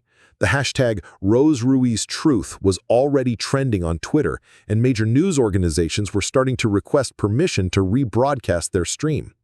Then Rose did something that changed everything. Actually, Dr. Ashford, since you're probably still listening, I want to show our viewers something particularly interesting about your operation. She pulled up a new set of files, personnel records, financial transactions, and communication logs that made even Sam's breath catch in his throat. Ladies and gentlemen, what you're seeing now are the personal financial records of federal agents and government officials involved in this illegal surveillance program. Dr. William Ashford, the man who threatened my family, has received over $3 million in offshore payments from companies contracted to spy on American citizens. Agent Sarah Martinez of the FBI, currently standing by that black SUV, has received payments totaling $430,000 for providing classified information to private contractors. Deputy Director James Walsh of Homeland Security has a Swiss bank account containing over $8 million in payments from foreign intelligence services. Sam could see the federal agents beginning to look at each other with suspicion and growing alarm. Rose wasn't just exposing their operations, she was exposing them personally, making it impossible for any individual agent to trust that their colleagues wouldn't sacrifice them to save themselves. But here's the most interesting part, Rose continued, her voice growing stronger with each revelation. The foreign payments these agents have been receiving? They're coming from the same overseas accounts that fund international arms dealers, human trafficking operations, and terrorist organizations. The implications hit the watching audience like a thunderbolt. Comments flooded the chat faster than Sam could read them. Outrage, disbelief, demands for congressional investigations, calls for immediate arrests of the corrupt officials being named. You see, Rose explained to their growing audience, now approaching 120,000 viewers, this was never about national security. It was about a group of corrupt officials using their government positions to build personal wealth through illegal surveillance contracts, while simultaneously selling American intelligence to foreign adversaries. That's when Agent Martinez stepped forward, her weapon drawn but not yet aimed, her face pale with the realization that her financial crimes were being broadcast to a massive audience in real time. "Enough," she said, her voice carrying the desperation of someone whose career and freedom were disintegrating before her eyes. "End the broadcast now, or we're coming in." "Agent Martinez, our viewers can see you pointing a weapon at American citizens for the crime of exposing your illegal activities. How exactly do you plan to explain that to Congress when they investigate this incident?" "There won't be a congressional investigation if there are no witnesses." The threat was clear, unmistakable, and broadcast live to over 125,000 people. Sam watched the chat explode with outrage as viewers realized they were witnessing federal agents threatening to murder American citizens to cover up their crimes. "Did everyone hear that?" Rose asked the camera. "Agent Sarah Martinez just threatened to kill American citizens to prevent congressional oversight of her illegal activities. Please make sure you're recording this conversation." The psychological pressure of being watched by such a massive audience was beginning to fracture the agents' coordination. I could see several of them backing away from the house, unwilling to participate in what was rapidly becoming a public relations catastrophe of unprecedented proportions. But then Dr. Ashford's voice crackled through Agent Martinez's radio, loud enough for the microphone to capture clearly. "Execute Protocol 7, full containment. Eliminate all witnesses and destroy all evidence." The words sent a chill through Sam that had nothing to do with the early morning air. Protocol 7 sounded like a predetermined plan for exactly this situation, a way to silence witnesses permanently and blame their deaths on foreign terrorism or domestic extremism. Ladies and gentlemen, Rose said, her voice steady despite the obvious terror in her eyes. "You just heard Dr. Ashford order the murder of American citizens to cover up government corruption. Please share this stream immediately, screenshot everything, make sure this evidence survives whatever they're about to do to us." The viewer count hit 140,000 as people around the world began to understand they were witnessing something unprecedented, the real-time exposure and collapse of a massive government conspiracy broadcast live as it happened. That's when the most unexpected thing of all occurred. Agent Martinez lowered her weapon and stepped backward, her hands raised in a gesture of surrender. "I'm not doing this," she said loud enough for the microphone to capture. "I'm not murdering American families to protect Ashford's offshore bank accounts." One by one, other agents began following her lead, backing away from the house and raising their hands. Sam realized that Rose's strategy had worked. By exposing the personal financial crimes of individual agents, she'd made it impossible for them to trust each other or their superiors. Why risk murder charges to protect people who would certainly sacrifice them to save themselves? "Agent Martinez," Rose called out, "if you're willing to testify about Protocol 7 and the financial corruption you've witnessed, our viewers would love to hear your story." Martinez looked around at her colleagues, at the growing crowd of neighbors filming everything with their cell phones, at the massive audience watching her decide between loyalty to corrupt superiors and loyalty to her oath as a federal agent. "Dr. Ashford has been running an illegal surveillance and assassination program for over 3 years. We've been ordered to eliminate American citizens who threaten corporate interests, journalists who investigate government corruption, and whistleblowers who expose classified crimes." The viewer count exploded past 150,000 as Agent Martinez became the first federal agent in modern history to publicly confess to participating in illegal government assassination programs. Other agents began stepping forward as well, apparently deciding that cooperation was safer than continued loyalty to people who'd ordered them to commit murder on live television. "Protocol 7 is a kill order," another agent added, his voice carrying the weight of someone unburdening himself of years of suppressed guilt. "Anytime exposure becomes too great, we're ordered to eliminate all witnesses and make it look like foreign terrorism." Rose looked directly into the camera, addressing their massive audience with the calm authority of someone who just achieved the impossible. "Ladies and gentlemen, you've just witnessed the collapse of a criminal conspiracy that reached the highest levels of our government. Federal agents are now publicly confessing to illegal assassination programs, systematic corruption, and planned murders of American citizens." As the viewer count approached 160,000 and news organizations around the world began picking up the story, Sam realized they'd accomplished something that had seemed impossible just hours earlier. They'd turned their victimization into victory, their persecution into prosecution, their silence into the loudest possible truth. The revolution wasn't just being televised, it was being won, one viewer at a time. By 6:30 a.m., their quiet residential street had transformed into the epicenter of the biggest political scandal in decades.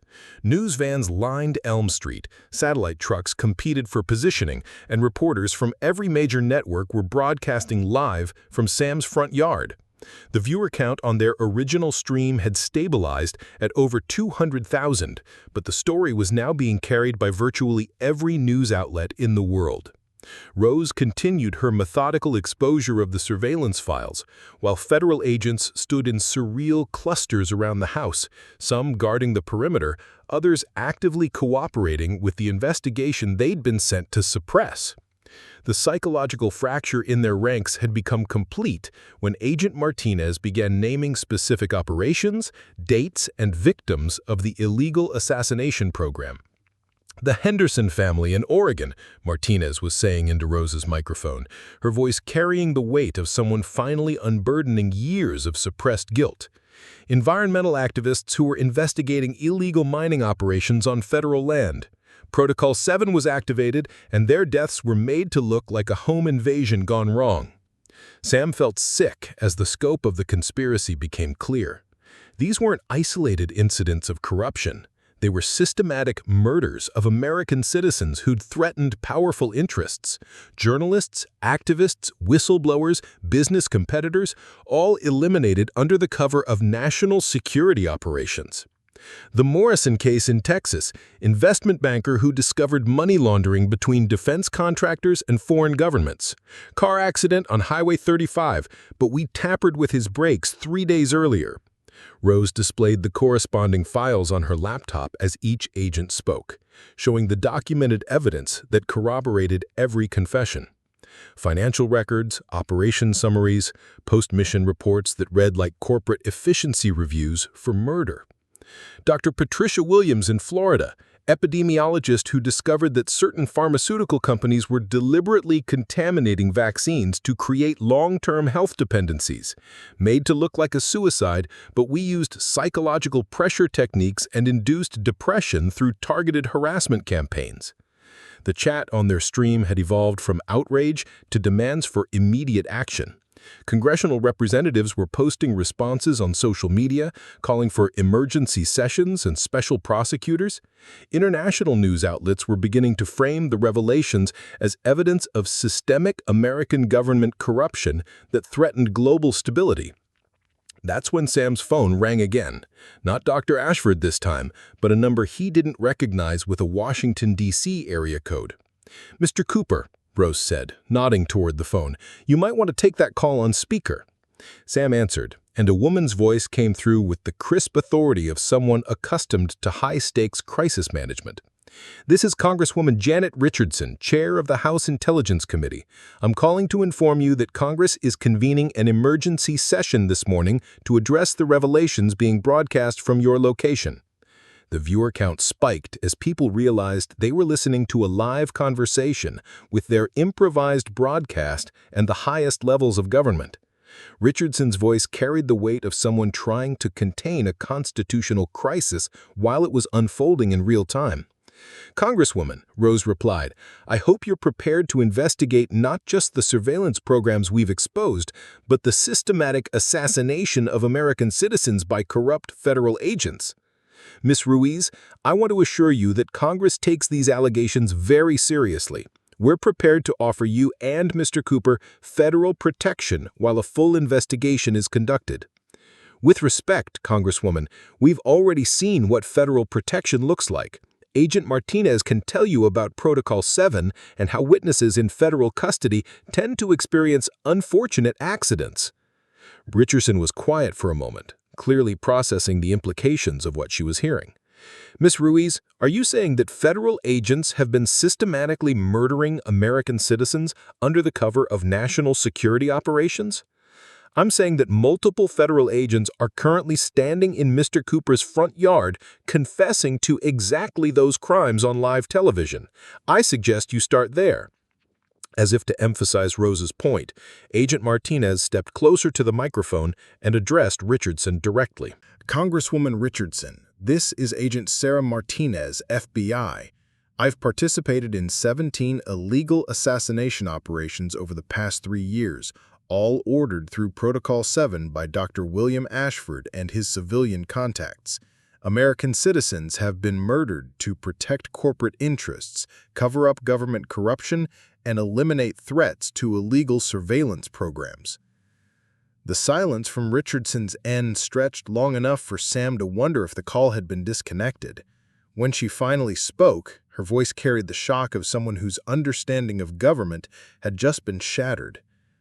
"Agent Martinez, are you prepared to testify under oath before Congress about these operations?"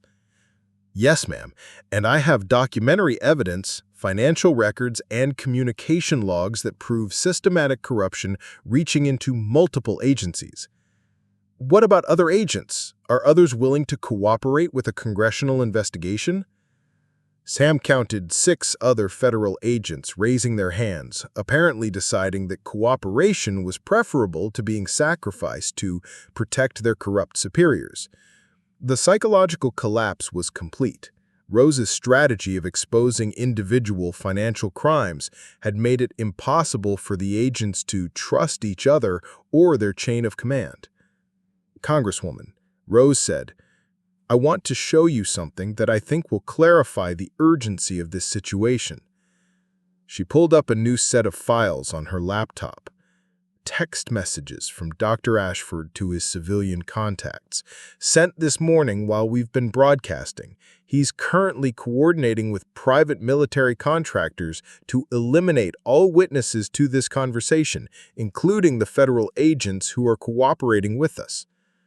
The text messages appeared on screen in real time, showing Ashford frantically trying to arrange a containment operation that would kill everyone present and blame their deaths on foreign terrorism. The viewer count exploded past 250,000 as people around the world realized they were watching the planning of a mass murder in real time. "Holy Dodd," Richardson breathed, her composure finally cracking. "He's planning to kill federal agents to cover this up?" "He's planning to kill everyone," Rose replied calmly. "The agents, the neighbors, Mr. Cooper's 8-year-old daughter, and probably a few reporters for good measure. Then he'll blame it on international terrorism and use the tragedy to justify even more surveillance programs." That's when the sound of helicopters began to grow in the distance. Not news helicopters, but the deeper, more ominous sound of military aircraft approaching fast. Sam felt his heart hammering as he realized the situation was escalating beyond anything they'd planned for. What had started as a desperate attempt to expose corruption was becoming a shooting war between different factions of the federal government, played out on live television with his daughter sleeping innocently down the hall. "Rose," he said quietly, "we need to get Lily out of here." "No," Rose replied, her voice carrying a steel determination that surprised him. "If we run now, they'll spin this as a terrorist attack that required military intervention. Our safety depends on staying visible, staying public, making sure the whole world is watching." The helicopters were getting closer, and Sam could see Agent Martinez and her colleagues taking defensive positions around the house. 260,000 people were now watching what appeared to be the beginning of an armed confrontation between federal agents and military contractors on American soil. "Congresswoman Richardson," Rose said into the phone, which was still connected and broadcasting Richardson's increasingly frantic attempts to understand what was happening, "I need you to contact the Pentagon immediately. Dr. Ashford is using private contractors to attack federal agents on American soil." "I'm already on it," Richardson replied, her voice carrying the controlled panic of someone trying to prevent a constitutional crisis from becoming a civil war. "The Secretary of Defense is denying any knowledge of military operations in Virginia. This appears to be an unauthorized private action." That's when the first helicopter began descending toward the street, rappelling ropes dropping from its cargo bay as armed contractors prepared to deploy directly into Sam's neighborhood. The sight of mercenaries descending into a quiet residential area where children lived and played sent a chill through Sam that had nothing to do with the morning air. "All units, prepare for hostile contact," Agent Martinez commanded, her training taking over as she coordinated what was essentially a last stand against overwhelming odds. "Rules of engagement are weapons-free. These are not federal agents, they have no legal authority, and they're threatening American civilians." Sam realized he needed to make a decision that would determine whether his daughter survived the next hour. He could grab Lily and try to escape through the back of the house, but Rose was right.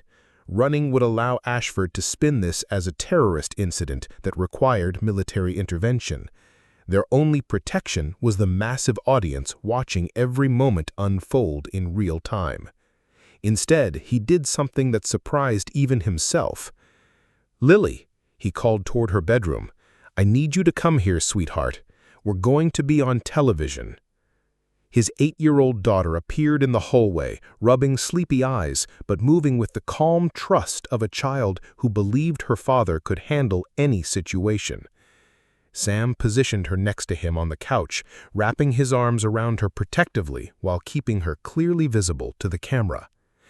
"Everyone," Sam said, addressing the massive audience directly, I want you to meet my daughter, Lily. She's 8 years old, she loves dolphins and rainbow paintings, and she's about to be murdered by government contractors because her family tried to expose illegal surveillance programs." The effect was immediate and electric. The viewer count exploded past 350,000 as people around the world realized they were watching armed mercenaries prepare to kill an innocent child. Comments flooded the chat with outrage, demands for intervention, and promises to never let this be forgotten or covered up. "Hi," Lily said, waving at the camera with the unself-conscious friendliness of a child who didn't fully understand the danger surrounding her. "Daddy says bad people are trying to hurt families who tell the truth, but he also says that good people always win when everyone is watching." The simple honesty of her words seemed to cut through the complexity of the situation like a blade. This wasn't about classified information or national security. It was about whether America would allow its government to murder children to protect corrupt officials. Outside, the first wave of contractors had landed and were advancing toward the house with military precision. But something unexpected was happening. Neighbors were emerging from their homes despite the danger, positioning themselves between the armed mercenaries and Sam's house. Mrs. Henderson stood on her front porch with a shotgun, while Mr. Murphy from the general store had arrived with what appeared to be half the volunteer fire department. "This is our neighborhood," Mrs. Henderson called out to the contractors, her elderly voice carrying across the street with surprising authority. "These are our people. You are not welcome here." Agent Martinez's radio crackled with incoming communications that she immediately put on speaker so Rose's microphone could capture the conversations. "Command, this is Ground Team Alpha. We have multiple civilian targets in the operational area. Request permission to engage non-combatants." The response came through clearly, Dr. Ashford's voice unmistakable despite the radio distortion. "All targets are enemy combatants. Execute Protocol 7 with extreme prejudice. No witnesses, no survivors." 400,000 people around the world heard a corrupt government official order the massacre of American civilians, including children and elderly residents, to cover up his crimes. The chat exploded with horror and fury as viewers realized they were watching the planning of a mass murder in real time. "Did everyone hear that?" Rose asked the camera.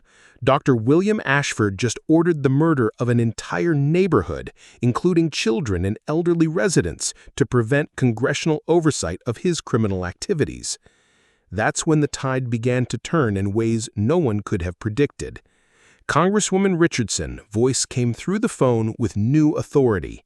"Under emergency powers granted by Article 1 of the Constitution, I'm ordering the immediate deployment of the D.C. National Guard to protect American civilians from illegal military action. Any personnel engaging in unauthorized violence against U.S. citizens will be treated as enemy combatants." Simultaneously, Sam could hear the sound of different helicopters approaching, official military aircraft that moved with the disciplined formation of legitimate federal forces. The unmarked contractors looked up nervously as Apache gunships appeared on the horizon, clearly responding to Richardson's emergency authorization. "Ground Team Alpha, we have incoming federal military. Request immediate extraction." "Negative. Complete the mission. Financial compensation has been increased to $50 million per operative." The offer of $50 million per mercenary for murdering American civilians was broadcast live to over 450,000 viewers, providing irrefutable evidence of the systematic corruption and violence that Rose had been trying to expose. But even $50 million wasn't enough to convince private contractors to engage Apache gunships in defense of a corrupt official's bank account. Sam watched as the mercenaries began retreating toward their helicopters, apparently deciding that no amount of money was worth fighting the legitimate U.S. military on live television. "Ladies and gentlemen," Rose announced to their massive audience, What you've just witnessed is the collapse of a criminal conspiracy that was willing to murder American children to protect government corruption. Dr. Ashford and his partners have been exposed, their mercenaries have retreated, and justice is finally possible. As the Apache gunships circled overhead and the private contractors disappeared into the distance, Sam realized they'd accomplished something unprecedented in American history. They'd exposed systematic government corruption, prevented a mass murder, and protected constitutional democracy through the simple power of transparency and public witness. The revolution had been televised, and truth had won. But the final victory was yet to come. 6 months later, Sam stood in the kitchen of their new home in Alexandria, Virginia, watching Rose help Lily with her science project while morning sunlight streamed through windows that were now protected by discreet but professional security measures.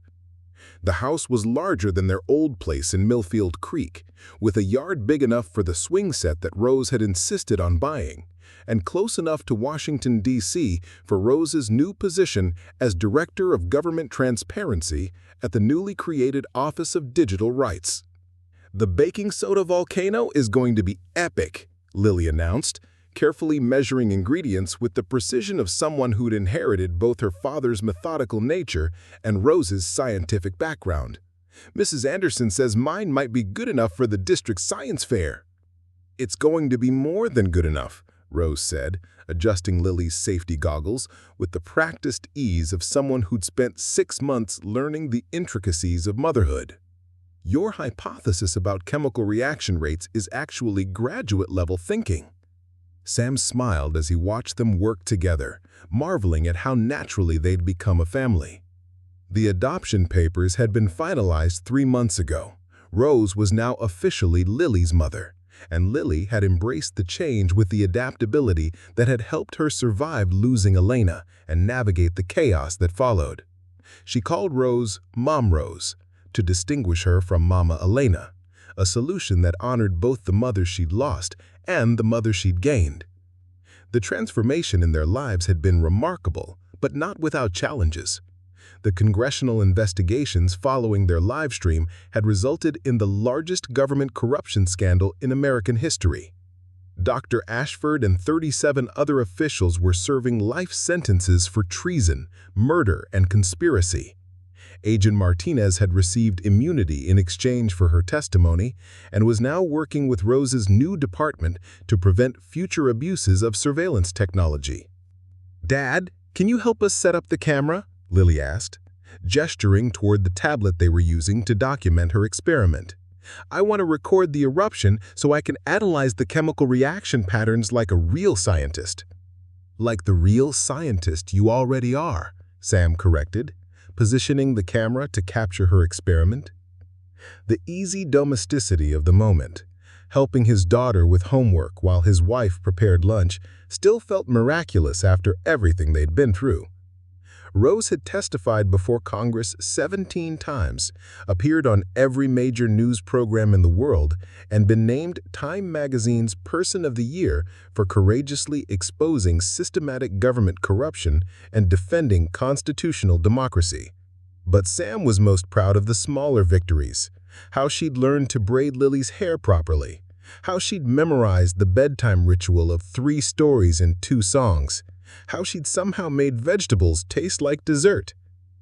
"The reaction should begin in approximately 30 seconds, Lily announced with scientific gravity, her notebook ready to record observations. "Mrs. Mose, are you timing it?" "Timing and recording," Rose confirmed, holding up her phone. "Ready when you are, Dr. Cooper." The volcano erupted with satisfactory drama, sending foamy lava cascading across the kitchen table while Lily shouted observations about chemical reactions and pH levels. Sam watched Rose's face light up with the same wonder and pride that Elena used to show during Lily's childhood discoveries, and he felt the familiar tightness in his chest that came with gratitude for second chances. After cleaning up the volcano mess and helping Lily organize her research notes, Sam found Rose on the back patio, reading through the latest reports from her oversight committee. Even 6 months later, they were still uncovering the scope of the surveillance programs and illegal activities that had been operating under the cover of national security. "How bad is it today?" Sam asked, settling into the chair beside her with 2 cups of coffee. "Actually, it's good news for once," Rose replied, showing him a document marked with official congressional seals. "The Senate passed the Digital Privacy Protection Act this morning, unanimous vote. It essentially outlaws everything Ashford and his people were doing, with criminal penalties that should discourage future abuse." Sam read through the legislation, marveling at how comprehensive it was. Real oversight of surveillance programs, criminal penalties for officials who abuse their authority, protection for whistleblowers, and civilian review boards for all classified technology contracts. "This is what we were fighting for," he said, understanding the magnitude of what they had accomplished. Real protection for ordinary people against government overreach. "It's a start," Rose agreed. "But the most important victory is sitting in there working on her science project, growing up in a world where she knows that truth matters more than power, that ordinary people can make a difference when they refuse to stay silent." As if summoned by their conversation, Lily appeared in the doorway with her completed project report and a question that reminded Sam why their fight had been worthwhile. "Dad, Mom Rose, I've been thinking about what happened to us last year, how we stopped the bad people by telling everyone the truth on television." Lily settled into the chair between them, her expression serious beyond her 9 years. "Do you think other families could do the same thing if bad people try to hurt them?" Sam and Rose exchanged glances, recognizing the profound question hidden in their daughter's innocent words. How do you explain to a child that democracy depends on ordinary people having the courage to stand up to corrupt power? How do you teach her that the freedom she takes for granted requires constant vigilance and occasional sacrifice? "Yes, sweetheart," Rose said finally. "I think that's exactly how it works. When enough good people decide to tell the truth, even the most powerful bad people can't stop them." "Good," Sam said with satisfaction, "because I'm going to be a scientist when I grow up, and scientists always tell the truth about what they discover, even when it makes people uncomfortable." That evening, after Lily had gone to bed following their established ritual of stories and songs, Sam and Rose sat on their back patio watching the stars emerge over the Virginia suburbs. The security team maintained their discreet perimeter, some threats never completely disappeared, but the immediate danger was over. They'd won the war for truth and justice, and they were finally free to build the life they'd dreamed of during those terrifying days in Millfield Creek. "Any regrets?" Sam asked, taking Rose's hand in his. "About which part? Fleeing my wedding? Stealing classified files? Getting you involved in a government conspiracy? Or falling in love with a small-town paramedic who taught me that ordinary heroes are the best kind?" "Any of it. All of it." Rose was quiet for a moment, considering the question seriously. "I regret that it took so long for me to find you and Lily. I regret that good people died before we could expose the truth. But I don't regret fighting back, and I don't regret the life we've built together. Even though it's not the quiet, predictable life I thought I wanted, especially because it's not quiet or predictable." Rose squeezed his hand. "Quiet and predictable means accepting injustice, because fighting it is inconvenient. You taught me that some things are worth risking everything for." As they sat together under the stars, Sam reflected on the journey that had brought them from a desperate encounter on Highway 47 to this moment of peace and purpose. He thought about Elena, about the values she'd tried to instill in our family, and he knew she would approve of the woman who'd become Lily's second mother and his partner both in love and justice. The revolution they'd started with a live stream from their living room had grown into a movement that was transforming American democracy. Surveillance programs had been dismantled, corrupt officials had been prosecuted, and new laws protected citizens from government abuse. But the most important victory was personal.